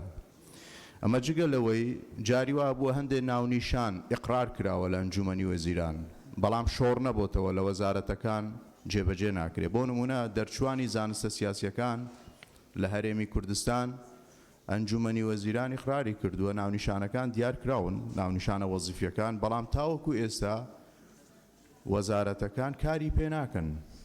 بۆیە زۆر گرنگە ئەوەی کە پسپۆڕیەکەی چییە لەو وەزیفە داینێن کە پەیوەستە بە پسپۆڕیەکەی. ئەمە لەلایەک هاوکار لەگەڵەوەشە من پێشنیارەکەم کە 2 ساڵی قەیرانی موچە و پاشەکەوتی موچە بۆ فەرمانبەران و توێژی فەرمانبەران و موچەخۆران بکرێ بە 4 ساڵی خزمەت لەبەرەوەی بەڕاستی مافی خۆیانە. هاوکار لەگەڵەوەشە پرسیارێکم بۆ بەڕێز سکرتێری ئەنجومەنی وەزیران ڕوونکردنەوەیەک مامداتێ لەسەر ئەو هات پێی وتین کە ئیتر وەڵامی پرسیار ناداتەوە کاکتۆ ڕێوان پەیوەستە بەو بابەتە دکتۆرە. ئەو خۆی بڕیارێکی داوە کە ئیتر وەڵامی پرسیار ناداتەوە. چێ بڕیاریدا؟ کاک دکتۆر ئامانج. بەڵێ. نەخر پەیوەستە بەو مادەیە کاکە جەنابتان لێرن بۆی کە ڕوونکردنەوەمان لەسەر ئەوە بابەتە. یەک ڕوونکردنەوە لەسەر ئەوەی کە پێ دەڵێن بەرزە موچەکانەوە چەند ساڵە ڕاگیرەوە ئایا زەمان چییە کە چۆن و کەی ئەوە جارێکی تر دەست پێ دەکاتەوە. بەڵێ سپاس کاک شێخ زاهیر. بە ناوی خوای گەورە بەڕێ سەرۆکی پەرلەمان تایبەت بە بڕگەی یەکەم مادەی 6 دیارە یەکێک لە ئامانجەکانی ئەم یاسایە کە لە مادەی یەکەم بڕگەی یەکەم هاتووە هێنانەدی دادپەروەریە و کاتێک دەتوانرێت دادپەروەری بێتە دی کە ماف بگەڕێتەوە بۆ خاوەن ماف و بەڕێ سەرۆکی پەرلەمان هەمومان دەزانن کە بڕیاری پاشەکەوتی موچە درا بە ناچاری کۆمەڵێک لێکەوتەی هەبوو لەسەر موچەخۆرانی هەرێمی کوردستان بەگشتی بە تایبەتی فەرمانبەرانی شارستانی لەوانە ڕاگررتنی بەرزکردنەوەی پلە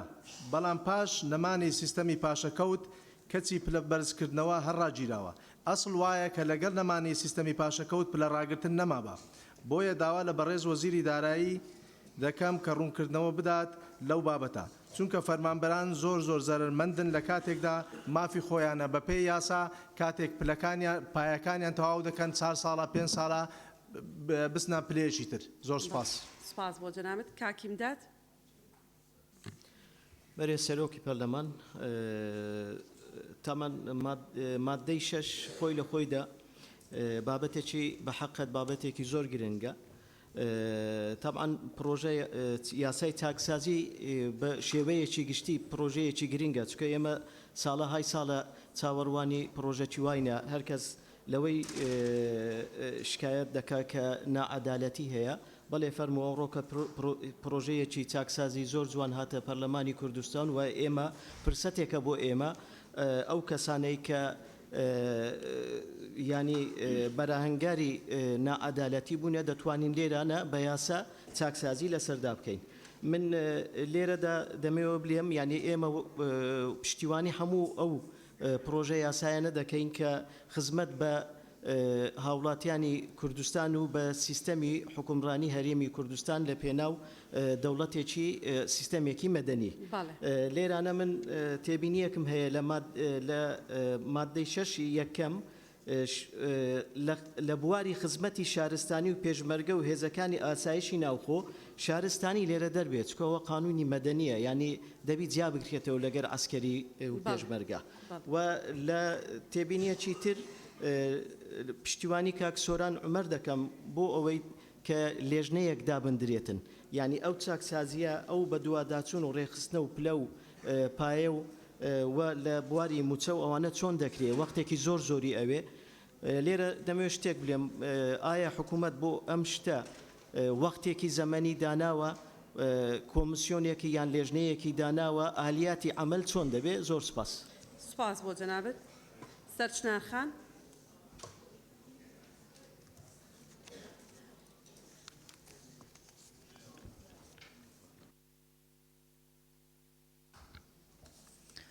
بەڕێ سەرۆکی پەرلەمان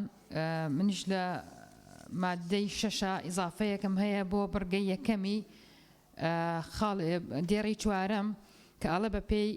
ئەژمارکردنی ئەو خزمەتەی کە بەیەکاتوە عین بڵین لەوان قسانیەک هەیە بڵین کەم و کورتێکی تایەک ئەبێ مەی بۆ ئیزافە بکە کە بەنایاسایی و لە دەرەوە یاساکار پێکراوەکان هەروەکو کاکێوی دارەحمەد ئاماژەی پێکردمش پشگیری لە ڕایەکە یەکەم ئەمە بەنسبەت بڕگەی پێنجەمیشەوە بڕگەی پێنجەم منیشە لەگەڵ ئەو ڕایام کە لا ببرێت چونکە بڕگەی لەگەڵ بڕگەی سێەم و چوارەمان نایەتەوە کە ئەوان باسی هەڵۆشاندنەوە کە ئەم باسی پاراستنەکات لەبەرەوە پشگیری لە کاکسۆران و کاکمەم و ئاشناخانەکەم لەسەر لابردنیە بڕگەی و سوپاس کاک سەرکۆ بەڕێ سەرۆکی پەرلەمان لێرەیە بەڵێ شوێنی گۆڕی بەڕێ سەرۆکی پەرلەمان مادەی یەکەم پێداچوونەوەی ڕێخستن و پلە و ناونیشانی موچە و وەزیفی سەرجەم موچەخۆرانی هەرێم لە بوارەکانی خزمەتی شارستانی و پێشمەرگایەتی و هێزەکانی ئاسایشی و ناوخۆ بە پێی یاسا و پەیڕە و ڕێنمایە کارپێکراوەکان و ڕێخستنەوەیان لە چوارچێوەی وەزیفی گشتی تا ئێرە وەک تێدا ئەم گۆڕانکاریەتیا بێت لە دوای پێداچوونەوە وردبینی دۆسەی کەسی فەرمانبەران هەر فەرمانبەرێک پلە و ناونیشانی وەزیفیەکەی بەرزتر بوو لە مافی خۆی ئەوا سەرموچە و پلە بەرزکردنەوەی بە هەموو جۆرێک ڕابیگیرێت تا ساڵی خزمەتی دەگاتە ئاستی ئەو پلەی ئێستای بۆ مەرجەی بڕوانامەکەی ڕێگەی پێبدات بۆ بەشی دووەمی هەڵوەشانەوەی ئەوەی کە باسی واکرێت کە پرسیارمان هەیە لەوەی کە مۆڵەتی خوێندنیان هەیە بێموچە بوون ئەوانەی کە مۆڵەتی خوێندنیان هەبووە بێموچە ئایا ئەمان ناگرێتەوە لە بڕگەی دووەم و بڕگەی پێنجەم بۆی داواکەین لای هەمووان ڕوون بێت و دیار بێت کە ئەم بڕگەیە کە ئاڵێ هەر پێگەیەکی یاسایی لە بواری ڕاژەی گشتی بڕیاری کارگێڕی هەیە بۆ هاتنە ناو سەربوجەی گشتی و لێبڕینی خانشینی ئەدەن ئەمان و دەڵێت پشت بەست بە بڕیاری کارگێڕی دامەزراندنیان ئەمانە بڕیاری دامەزراندنی کارگێڕیان هەیە و پلە و ناونیشانی وەزیفی و موچە و شایستەی دارایەکانیان لە چوارچێوەی یاسا پەیڕە و ڕێنمایە بەرکارەکان ڕێک دەخرێتەوە بۆیە لەگەڵمانەوەی ئەم بڕگێدا زۆر سپاس بەڕێ سەرۆکی پەرلەمان بەڵێن ئیسماعیل دیارە ڕێخستنەوەی هەژماری خزمەت لە بەشی شەشەمی ئەم پرۆژە یاسایە زۆر گرنگەوە زۆر ئاڵۆزە بەڕاستی بەنسبەت جێبەجێکردنیەوە ینی پێداچوونەوە ڕێخستنەوەی پلە و ناونیشان یەخستنی ناونیشان و پلەی وەزیفی هەڵوەشانەوەی گشت پلە و مەرتەبەی زیێدەیی هەڵوەشانەوەی ساڵانی خزمەت کە یەکەگرێکەوە لەگەڵ ماوەی خوێندنی بەیانیان هەموو ئەوانە بەڕاستی من پشتیوانی لەو ڕێی کاکسۆرانەکەم کە میکانیزمێک بۆ جێبەجێکردن و هەچەند لە ئەحکامەکانی کۆتایی هاتووە کە ئەنجومەنی وەزیران بە پێڕەوێک ئەم ئەحکامەکانی ئەم مادەیە جێبەجێیەکا بەڵام بەڕاستی لێرە حەقە بەرچاو ڕوونتر بین لەسەر چۆنێتی ئالێتی جێبەجێکردنی ئەو مادانە و ئەوەی کە پێیوەستە بە بڕگەی پێنجەم لە ڕاستیە ینی لە مەهامی یاساکەی زۆر داوە لە ئامانجی یاساکەی زۆر داوە بەداخەوە ئێمە تێگەین لەسەر ئەساسی ینی لەسەر ئەساسێک دانراوە بەڵام پێویستەکە ئەم مادەیە بە شێوازێک تەنزیم بکرێت کە ئامانجەکانی یاساکە کاڵ نەکاتەوە و لە ئەهدافی ئەساسی خۆی کە مەسەلەی چاکسازیە لا نەدا بۆیە من پێشنیازەکەم کە مادەی پێنجەم خاڵی یەکەمی بەم شێوازە دابڕژێتەوە هەر پێگەیەکی یاسایی بواری ڕاژەی گشتی پشبەست بە بڕیاری کارژێڕی هاتوونەتە دی و لەسەر بودجەی گشتی موچەیان وەرگرتووە پێویستە پلە و ناونیشانی وەزیفی و موچە و شایستەی داراییان لە چوارچەوەی یاسا و پەیڕە و ڕێنمایە بەرکارەکان ڕێک بخرێتەوە و خۆیان بگونجێنن لەگەڵ ئەحکامەکانی ئەم یاسایە واتە ئەوەی کە منەیڵێم ئەم دەقانە ئەمانە لا ببرێ ئەو پێگانە پارێزراو دەبن بە مەرجێک لێبڕینی خانەنشی بدەن پشبەست بە بڕیاری کارژێڕی دامەزراندنیان ئەوەی کە خوێندمەوە ئەوە لا ببرێ ئەگەر لیژنەی قانونی ئاگایان لێمان بێ ئەگەر ئەوە لا نەبرێ من پشتیوانی لەو ڕائاکەم کە مادەکە ئەو بڕگەیە بە تەواوەتی هەڵبژیرێ و زۆر سپاس. بەڵێ زۆر سپاس. کاک شوان. بەڕێز سەرۆکی پەرلەمان تێبینیەکانی من هەمووی لەلایەن کاکزاناوە باسکرا تەنها من داوا دەکەم هێزەکانی پێشمەرگە بەدەر بکرێن لە هەبوونی بڕوانامە لەبەرەوەی زۆرینەی هێزی پێشمەرگە دەرفەتی خوێندنیان نەبووە و پاڵپشتی کاکزانا دەکەم. سپاس. بەڵێ سپاس. دکتۆرە گەلاوێش. گوڵستان خان. بەڕێز سەرۆکی پەرلەمان لەکوێی دکتۆرە؟ بەڵێ ببوورە نەمزانی. بەڵێ سەری شوێنەکەتێک لەوێ هەندێک جار مایکەکە تێک چووە. فەرمونون. بەڕێز سەرۆکی پەرلەمان ڕێکخستنەوە و هەژمارکردنی خزمەت و میلاکات بەشێکی گرنگی ئەو پرۆژە یاسایەیە بۆیە من لە ناونیشانەکەەوە دەست پێ دەکەم کە ناونیشانی بەشی شەشەم و پێکاتەکەی باسی میلاکاتیش دەکات بۆیە ڕێکخستنەوەی هەژمارکردنی خزمەتی فعلی و میلاکات لە هەر شوێنێک کە ئاماژە بە خزمەت کرابێت پێویستە بنووسرێت خزمەتی فعلی واتە پارەی خانەنشینی و دەستەبەری کۆمەڵایەتی داوە بەنسبەت مادەی شەشەم دووەم یەکخستنی ناونیشان و پلەی وەزیفی لەگەڵ موچەی وەزیفی بە پێی حکومەکانی پێم باشە لێرە بنووسرێ حکومەکانی هەمواری بیستەمی یاسای میلاکاتی ژمارە 25 ساڵی 1960 کارپێکراوی ژمارە 5 ساڵی 2010 هەرێمی کوردستان. زۆر سپاس. دکتۆر ئیسماعیل. بله بسم الله الرحمن الرحیم. برای سروکا پارلمانی من دو تبینیتین تبینیایی که ماده ششه یعنی ماده ششه رضا چاره وکیل بشن او خدمتی که به ضروریه به بیت دیگران نیاسایی لدر و یاسایی کار پیکراوکان داشکرا بیتن کو نیا رسمی بود. تبینیا دوی ماده پنجه از الگلوان برای ما پیشگیریوانت که ما بگویی اف ماده نمینید چون که از بین ما برو باجی آرمانجت و پروژه نکوچک سازیه که اف ماده اکجار نمینیدن و جهه و ماده کدی بیت داناندن یعنی فعلا ترفیعات موظفة و چند هاتنا راوستاندن فرمانبر و اطلاق ترفیعات توانا بینه کرد. سپاس. بله زور سپاس. کاروان. بەڕێز سەرۆکی پەرلەمان کاروان گەزنەیی هەڵبەتە و مادەیە من پێشنیاز دەکەم وەکو خۆی بمێنێتەوە مادەی 6 بڕگەی یەکەمی پشتیوانی کاکسەرکۆ دەکەم بەڵام لە بڕگەی پێنجەم ئەگەر دەرفەت فەرمووی ڕوونکردنەوەیەک دەم بم لاحەزەیەشی قانونی کە بۆ چیە و بڕگەی وەکو خۆی بمێنێتەوە پێمان باشە. لە بڕگەی پێنجەم بە وازەحی باس لەوە دەکات کە ئەمانەی کە لەم بڕگەیەدا ناویان هاتووە بڕیاری کارجێڕیان هەیە کەمە خۆی لە خۆیدا خاڵێکی گرنگە و لە هەمان کاتشدا لێبڕینی دارایی و خاننشینیان هەیە کەواتە خۆیان لەگەڵ ئەحکامەکانی یاساکەدا دەگونجێنن و مرکزەتی قانونی هەیە ئەم کەسانی کە لەم یاسادا ئاماژەیان پێکراوە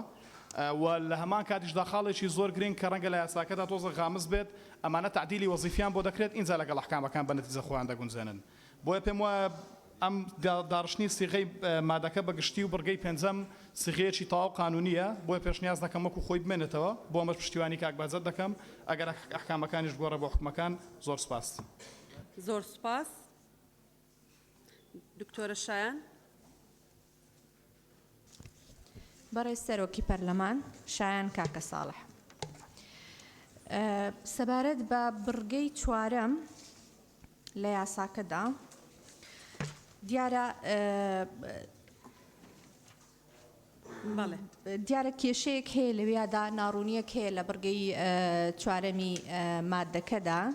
کە ساڵانی خزمەت هەژمار نەکرێ ساڵانی خزمەت هەژمار نەکرێ ئەوەی خوێندوویەتی بە جگە لەوانەی کە مۆڵەتی خوێندنیان وەرگرتووە یا بەو مەرجانەی کە لە یاساکەدا باس کراوە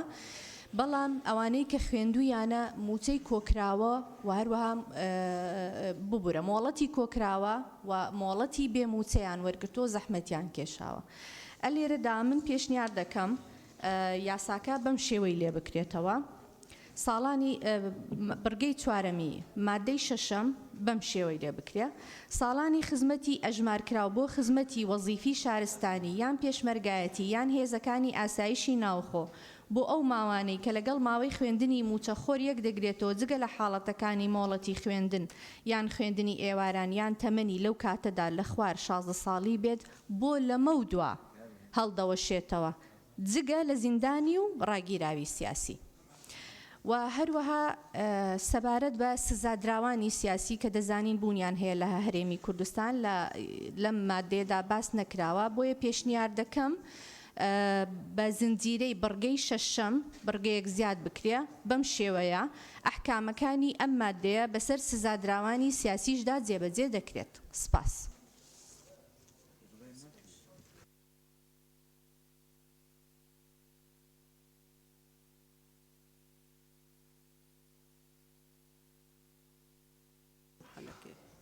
بەڵێ سپاس زۆر سپاس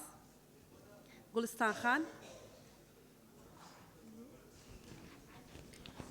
بارز سەرۆکۆ پەرلەمانی ئەس گوڵستان باقی ئەخفتنێت من جلای هەڤڵان ڤەمی هات ناگیرن و پشتگیری حەسیباخان و کاکی زانا دیکەم زۆر سپاس سپاس بۆ جەنابەت کاک سەروان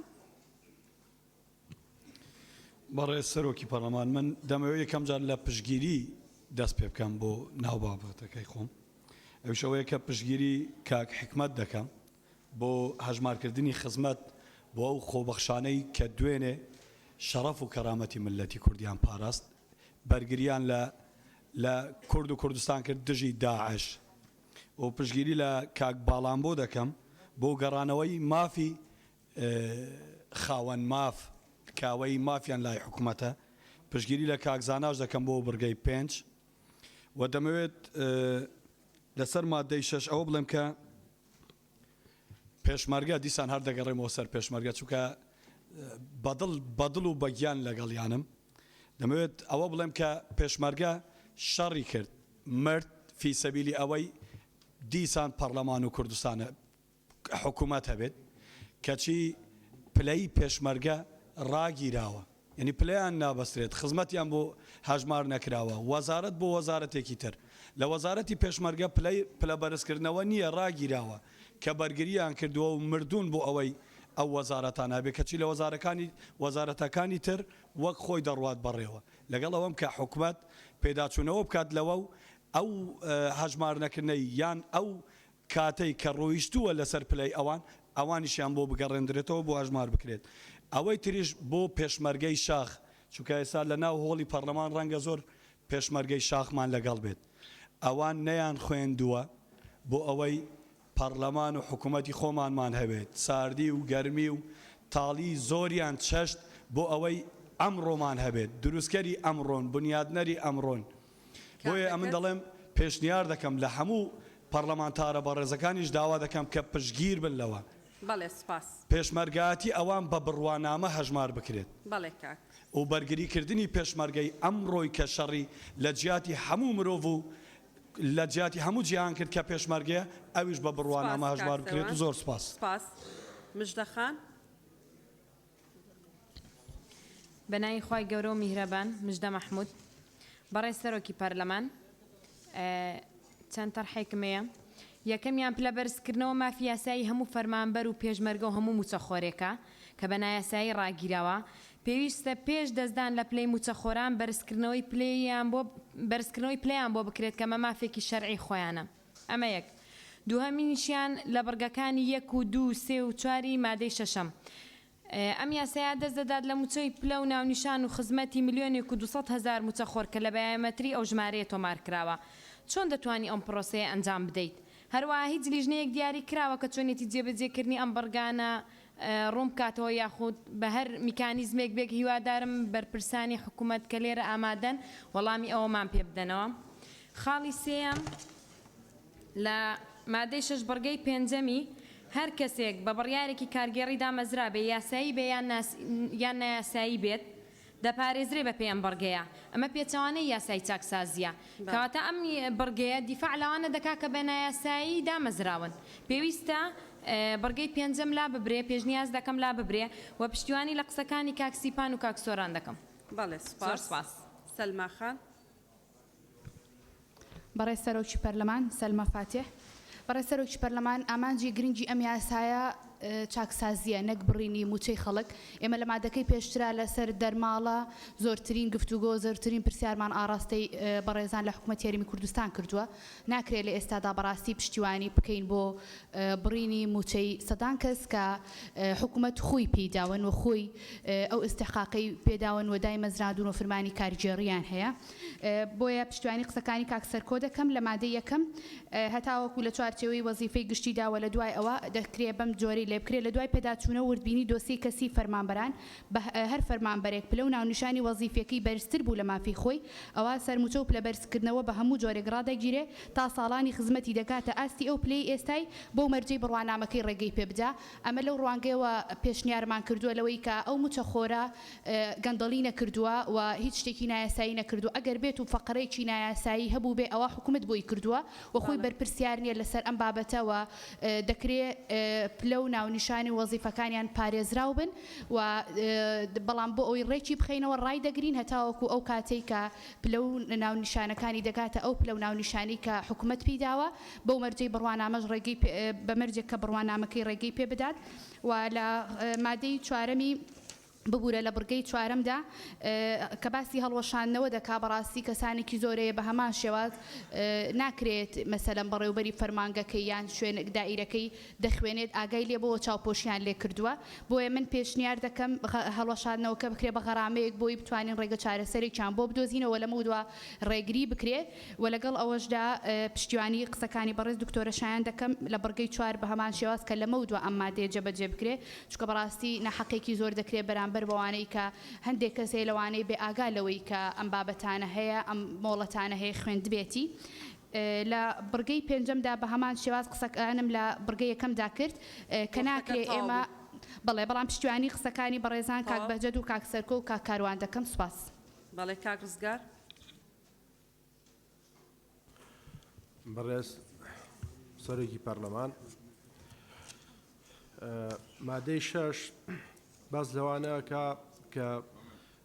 ڕێخستنەوەی پلەی وەزیفی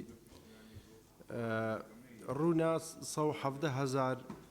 خانەنشینی لەسەر وەزارەتی پێشمەرگە هەیە و 80,000 لەسەر وەزارەتی ناوخۆ هەیە. تەبعەن ئەمانە کاتی خۆی بە ناوی پێشمەرگەی دێرین خانەنشین کراون. ئێستا لێرە بە چ میکانیزمێک دەتوانی پلەی ئەمانە هەڵوەشێندووە زۆربەی ئەمانە بە پلەی ئەفسەر خانەنشین کراون. ئەمە کاک ڕزگار ئەم مادەیە بەس باسی فەرمانبەرەکە هەژمارکردنی خزمەت بۆ فەرمانبەر دوای ئەوە باسی خانەنشینیە مادەی دوای ئەوە یان لێی شوێنێکە باسی ئەوە ناکە باسی وەزیفە دەکایەکێکە لە وەزیفایە. بەڵێ حتا یعنی ئێستا هەیە ساڵی خزمەتی پێشمەرگایەتی دێرینی بۆ کراوە کە ئەفسەرە ئایا بە چ میکانیزمێک دەتوانی ئێستا ئەو ڕوتبەیە یەکەم بکەیتەوە؟ پشتگیری لە قسەکانی کاکسۆران عومەر دەکەم بۆی خاڵی پێنج هەڵگیرێ و پشتگیری لە پێشنیارەکەی کاک عەلی حەمەساڵ حەکەم هەر وەزارەتێک لیژنەیەکی مختصی بۆ دیاری بکرێ و پشتگیری لە قسەکانی حەسیبەخانەکەم پێشنیارەکەم بڕوانامە نەکرێتە مەرج بۆ ئەفسەرانی وەزارەتی پێشمەرگە. بەڵێ زۆر سوپاس. کاکاوە. بەڕێز سەرۆکی پەرلەمان دیارە لە ڕێخستنەوە و هەژمارکردنی خزمەت لە ئێستادا لە هەرێمی کوردستان کێشەیەکی زۆر هەیە چونکە وەکو ئاگادارین لە ساڵانی ڕابردوو بە هەزاران کەس بە یەک بڕیار و بە یەک فەرمان تعین کراون لە مەسلەکی حزبی خراونەتە ناو بواری حکومی و دامەزرێنراون و پلیان پێدراوە بەبێ ئەوەی ڕەچاوی شیاوی یاخود بڕوانامەی بکرێ بۆیە گرنگە بەڕاستی لێرە لەو پێداچوونەوەیە بەڕێزان ئەومان بۆ ڕوونکردنەوە ئایا ئەوانە چەند دەگرێتەوە بەڕاستی بەڵێ زۆر سوپاس سپاس بۆ جەنابێت کاک عوسمان بەڕێز سەرۆکی پەرلەمان دیارە من لەسەر مادەی 6 بڕگەی یەکەم و چوارەم قسەم هەیە چاکردنی موچەی پێشمەرگە واتە هاوتا بکرێت بە هێزەکانی موچەی هێزەکانی ناوخۆ و بە پێچەوانەوە باشکردنی موچەی خانەنشینی حەقیقی کە ئێساکانە ئەو هێزانەی پێشمەرگە دێرینانەی کەوا ئێستا ژیانی خوان لە پێناوی میلەتەکەی خوان ناوەڵام بەداخەوە ئێستا موچەیەکی کەم و هەروەها ماف و ئیمتیازاتێکی زۆر زۆر کەمیان هەیە. ئەم مادەیە بەس پەیوەندی بە هەژمارکردنی خزمەت هەیە بۆ فەرمانبەران. ناخ ناوی پێشمەرگە شتیات و چۆنەوە تا لێرەکانە شارەت بە پێشمەرگە دراوە بە هێزەکانی ناوخۆ بە پێشمەرگەش دراوە. و هەروەها ئەو تێکۆشەرە دێرینانەی پێش پێنجی سێ کە خەباتیان کردووە پێویستە بە شێوەیەک ئیمتیازاتێکی تایبەتی یا موچەکانیان بۆ ڕێک بخرێتەوە کە لە ئاستی ژیان و گوزەرانیان بێت و هەروەها لەلایەن حکوومەتەوە شەهادەیەکی ڕێزلێنان بکرێوەکو برادران ئیشارەتیان بە شەهادەدا شەهادەیەکی ڕێزلێنان و مەدالیایەکی ڕێزلێنان بکرێت و ئەمە لە جیاتی شەهادەش بۆ خزمەتی خانەنشینیان ئەژمار بکرێت و هەروەها هێزی بەرگری و خۆبەخشانی شەڕی داعش ئەو ماوانیان بۆ بە خزمەت حساب بکرێت کەوا وەکو هێزی بەرگری لە سەردەمای شۆڕشەیەک لە دوایەکەکانی میلەتەکەمان خەباتیان کردووە و ئەوانش کە خۆبەخشانە شەڕی داعشیان کردووە لە حاڵاتێکا فرسەتی دامەزراندن ئەگەر لە حاڵاتێکا ببێ بۆ ئەوان بێ و بۆشیان بە خزمەت حساب بکرێت. و هەروەها باشکردنی خانشین هێزەکانی ناوخۆ نەک هێزەکانی ناوخۆ کە لە ئێسادا 240,000 دیناریان هەیە ینی موچەی هێزی پێشمەرگە باشە بەڵام بەداخەوە خانەنشینی هێزی پێشمەرگەی کوردستان باشە بەڵام خانەنشینی کاکاوڕێ فەرموو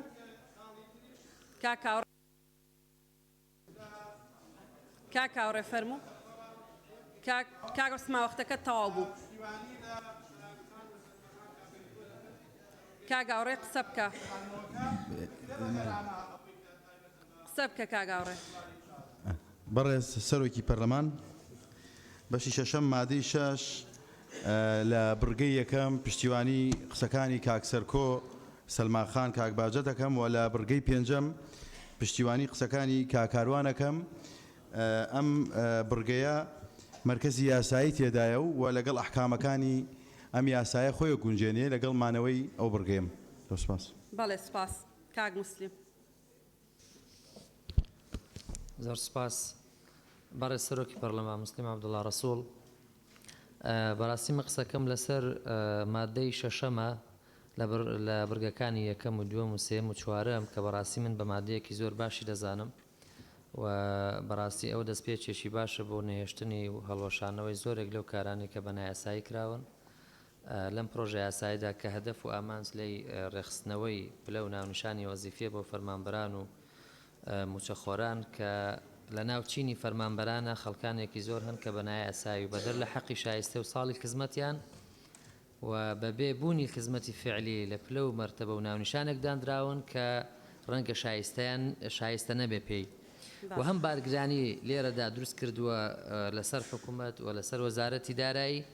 و نادادپەروەریشی هێناوەتە کایەوە لە نێوان فەرمانبەران بۆی ئومێد دەکەم بەڕاستی لە ڕێگەی ئەم چوار بڕگەیەوە ئەم نادادی و گرفتە وەزیفێت چارەسەر بکە بەڵام لێرەدا بە میکانیزمێکی وازەح بە لێژنەیەکی دیاری کراو کە بە تەکید ئەرچی ئەرکێکی قورس دەکەوێتە سەر حکوومەت بۆ چارەسەرکردن و جێبەجێکردنی ئەم مادانە و ئەمەوە لێرە پشتگیری خۆشم بۆ بڕگەی پێنجەم بۆ برای بەڕێزم کاک سۆران و کاک عەلی دەرببڕم بەلابردنی ئەم بڕگەیە و بەڕاستی زۆر زەڕوریشە پێویستە کە پلە بەرزکردنەوەی فەرمانبەران کە لە 2015 وەستێنراوە بگەڕێنرێتەوە کە حەقێکی شایستەی فەرمانبەرانە کە ئێستا نەماوە. زۆر سپاس. سپاس کاک یاسین. بەناوی خوددا وڵی بەڕێ سەرۆکی پەرلەمان هیچیان بۆ من نێشتەوە برادرانە، بەڵام دەمەوێت لە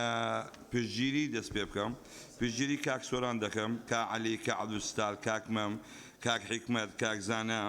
کاک سیپان، حەسیبەخان، سەرچنار خان. بەڵام من دەمەوێت دوو تەرحیلی کە بکەم، زیادی بکەم بۆ ئەو یاسایی هەموو شتیان گوت پێویست ناکات لە مادەی 6 دەڵە ڕێخستنەوە و هەژمارکردنی. بەڵام ئەوانەی من پرسیارێک لە وەزیری دارایی دەکەم، ئەوانەی کە خزمەتیان هێناوەتەوە بەڵام خزمەت لە ئەساسیشدا خزمەتەکەیان نییە، لە ئەساسدا خزمەتیان نییە، بەڵام لایەنێکی سیاسی بۆی هێناونەوە جایە 5 ساڵە هەیە 10 ساڵە. لە خاڵی دووەمدا دەمەوێت شتێککە پێشنیارکەم، فەرمانبەرێک هەیە لە وەزارەتێک و فەرمانبەرێک کەس لە وەزارەتشکە هەیە، هەردووچیان شادەی سەرەتاییان هەیە، بەڵام لەو وەزارەتێک کە مەسەلەن بۆ نمونە خوێندنی باڵایە معاشەکەی زۆر بەرزە، بەڵام لە وەزارەتێک کە مەسەلەن خانەی ڕۆشنبیریە منداڵانە لە وەزارەتی ڕۆشنبیری معاشەکەی زۆر کەمە. شتێککە دەمەوێت پێشنیارکەم ئەو پێشمەرگانەی کە هەمومان دەزانین ئەوە لێرە چەند پێشمەرگەی کۆنی تێدایە، پێشمەرگە تازی سەرە، بەڵام بەڕاستی قایمەک وەختی خۆی کە هەبووە پێش 5 هەموو لایەنە سیاسەکان حەقوێ معاملە لەگەڵ ئەو قایمەی بکرێ، نەک خەڵکەیە پێشمەرگە نەبووە بە ناوی پێشمەرگەی ناوی پێشمەرگەی ناشرین کردووە خانە نشین کراوە، یعنی ئەوانەش نابدرێن ناڵێن معاشیان ببڕدرێ، بەڵام با لە کاروباری کۆمەڵاتی بیاندرێتێ، نەک بە ناوی ئەو پێشمەرگەی کە هەموو سەربەت و سامان و ژیانی خۆی لەناو بنبەردان بردوۆتە سەری. شتێککە پێشنیار دەکەم بە وەزیری دارایی ئەو پارەی کە پاشەکەوت کراوە هەم بۆ حکومت باشە هەم بۆ میلەتیش باشە، ئەو فەرمانبەرانە چەچیان بۆ بکرێ، بەڵام لە وەزارەتی دارایی لە باتی پارەی ئاو و کارەبا و زەریبە لیان وەربگیرێ، یعنی گوێم لێ بوو دەڵێ وەڵا ئەوە بۆیان کراوەتە چەک، بەڵام ئەگەر چەک بە هەر هەبێ یعنی چی؟ سپاس. وەختەکە تاوا بوو. سپاس کاک لوقمان.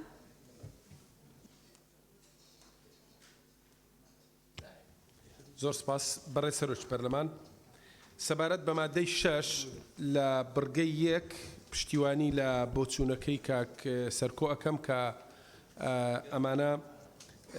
پلەکانیان ڕابگیرێ سەرموچە و ئەوانیان بۆ نەبەستێت تاکو پلەکەیان نەگاتە ئاستی ئەو پلەی کە بەدەستیان هێناوە. و سەبارەت بە بڕگەی 5 لە مادەی 6 ئەم بڕگەیە زۆر ڕوونە کە ئاماژە بەوە ئەکا کە ئەمانە پێگەی یاساییان هەیە و مولزەمیش کراون کە لەگەڵ ئەحکامەکانی ئەم یاسایە خۆیان بگونجێنن. ئێمە مادام نوێنەری خەڵکی کوردستانین و ئامانزمان ئەوە نییە بین با بڵێین موچەی خەڵک ببڕین یاخود ئامانجی ئێمە لە پەرلەمانی کوردستانەوە بێ پشتیوانی لە هەنگاوی بکەین بە کە تەنها ئامانزمان موچەبڕینی خەڵک بێ، ئامانزمان چاکسازیە.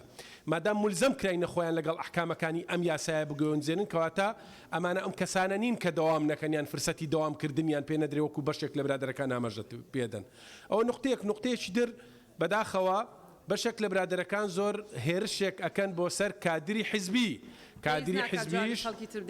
ڕۆڵەی ئەم وڵاتەن، بۆیە ئەمە کارێکی ناڕەوایە، بۆیە بۆ مادنەوەی بڕگەی 5 پشتیوانی لە بۆچوونی کاک بەهجەت، کاک سەرکۆ، کاک کاروان، سەلمەخان و کاک هاوڕێیەکەم و زۆر سپاس. بەڵێ. شنۆخان.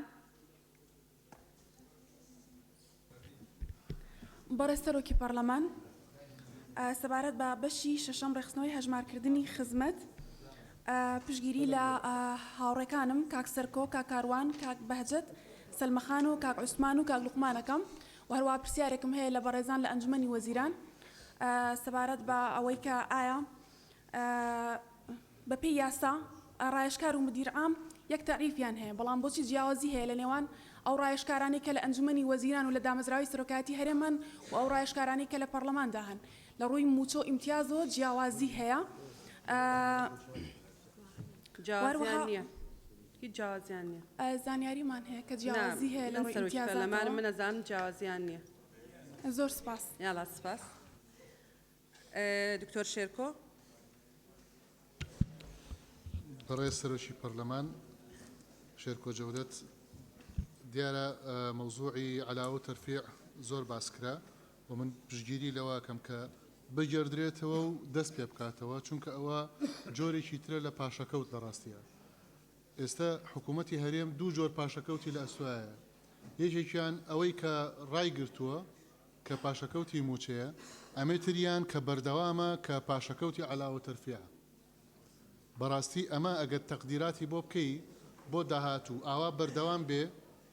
ئەو بڕەپارەیە چەند کەڵەکە ئەبێ بەرەو داهاتوو کە نازانین کەی ئەوەستێ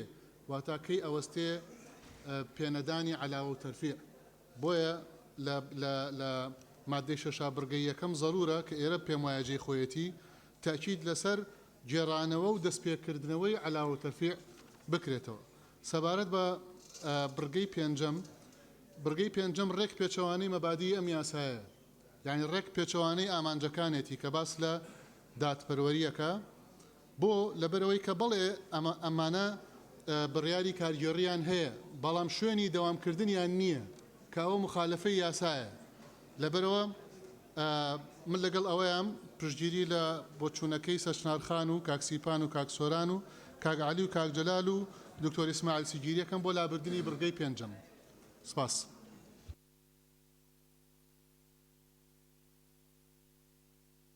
بەڵێ زۆر سپاس. کاک شاخەوان. بەڕێز سەرۆکی پەرلەمان من پێشنیازەکەم بۆ قەرەبووی 4 ساڵی قەیرانی دارایی فەرمانبەران و هێزەکانی پێشمەرگە مامۆستایان لەگەڵ هێزەکانی ئاسایشی ناوخۆ لە ڕووی یعنی میکانیزمێک بدۆزرێتەوە بۆ پێدانی پلەیەکی وەزیفی پێیان وەکو قەرەبوویەک چونکە باز لەوە کرێ کە یعنی قەرەبۆ مادیەکە تاکو ئێستا تەنها وەکو شتێکی حسابی ئەوانە لە ئەوە کرێ لە داهاتووە بەڵام ئەوەی کە هەیە بۆی پشتیوانی هێزەکانی ئاسایشی ناوخۆ پێشمەرگە و لەگەڵ فەرمانبەرانی مەدەنی زای دەرمامۆستایان بۆ پشتیوانی ئەمانە یا بۆ قەرەبووی ئەمانە وا بکرێ کە میکانیزمە بدۆزرێتەوە بۆ پێدانی پلەیەکی وەزیفی و پشتگیری قسەکانی کاکعەلی و کاکسۆرانەکەم بۆ لەسەرەوەی هەر وەزارەتێک لیژنەیەکی تایبەتی هەبێ بۆ بەدواداچوون و متابعکردنی یا چاودێریکردنی ئەو مادە و بڕگانەی کە پەیوەندی هەیە بە وەزارەتەکانیان. وسپاس.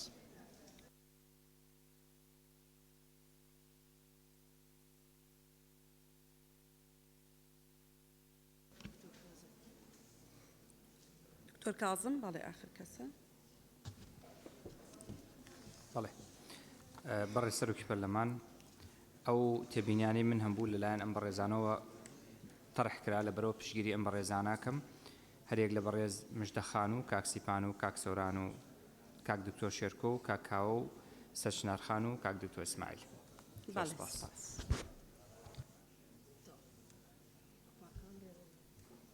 ڕووپاکخان ناومان خوێندەوە لێرە نەبوو ئێستاش لێرە نییە.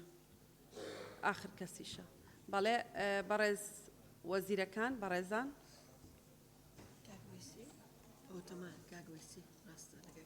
جەنابیش لێرە نەبووی کاک وێس. بەڵێ بەڕێز سەرۆکی پەرلەمان بەڕێزانی ئەندامانی پەرلەمانی کوردستان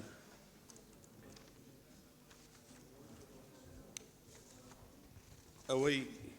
کە بە نیسبەتی ئێوەمەوە گرنگ بوو بێ لەم مادەیە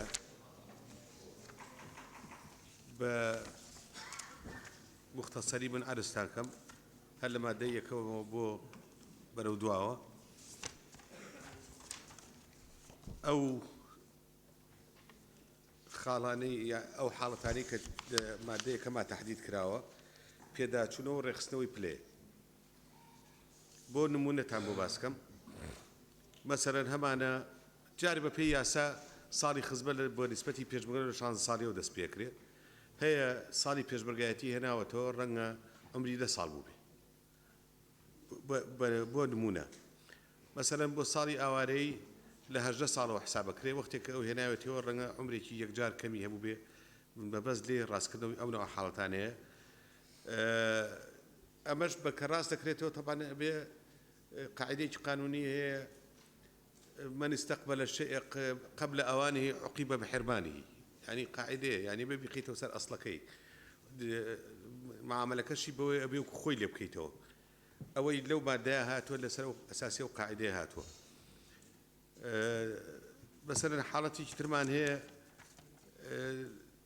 لم ما دا أي راستي كاتو أو فرضنا كسكمان هي لوظيفة معينة بدأ صال أبي بفرمانبري بلا بونمونا بينش أم كراو بفرمانبري بلا دو يعني لاستحقاقي خوي لجانب قانوني كي خوي بعضي كيا وشوتا بيشتر قسكا لسر أوي كأوانا راس كريتو لسر موضوعي خويندنو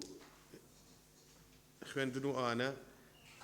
بواضحي ببي تعليماتي حكومتي هرمي كردستان أواني ك إجازة خوينيان هبوه بوان حسابك ريت بخدمت بوان حسابك ريت والله موي إجازة خويني نبوه خوي روشتوه أوانا بوان حساب ناكري بوشي چونك لو فترة أوي كإجازة كردوه استقطاعاتي لسر موشكي ولسر هموشتك اللي براو مستمر اللي براو والله موي كدوامي نكردوه اللي نبراو كإجازة ببي موشي كردوه يا إجازة خويني كردوه ببيهين مثلا حالة من هي خوي موظفة دوامي بيانياني كردوه ام دوانا تعارضك لقل يكتري ناك اگر موظف شون دوامي بيانياني كردوه يا اگر وظيفكي بو نمونه لسلشي امنيه ايواران دوامي كردوه لقل شاخ خويتي او دوانا تعارضك بيكو حالتانا حسابي بو نكراوه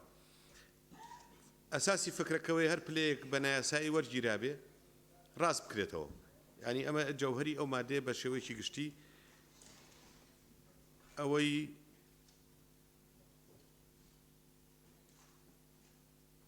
في موابع اوي قرين بي اواني كيف بالنسبه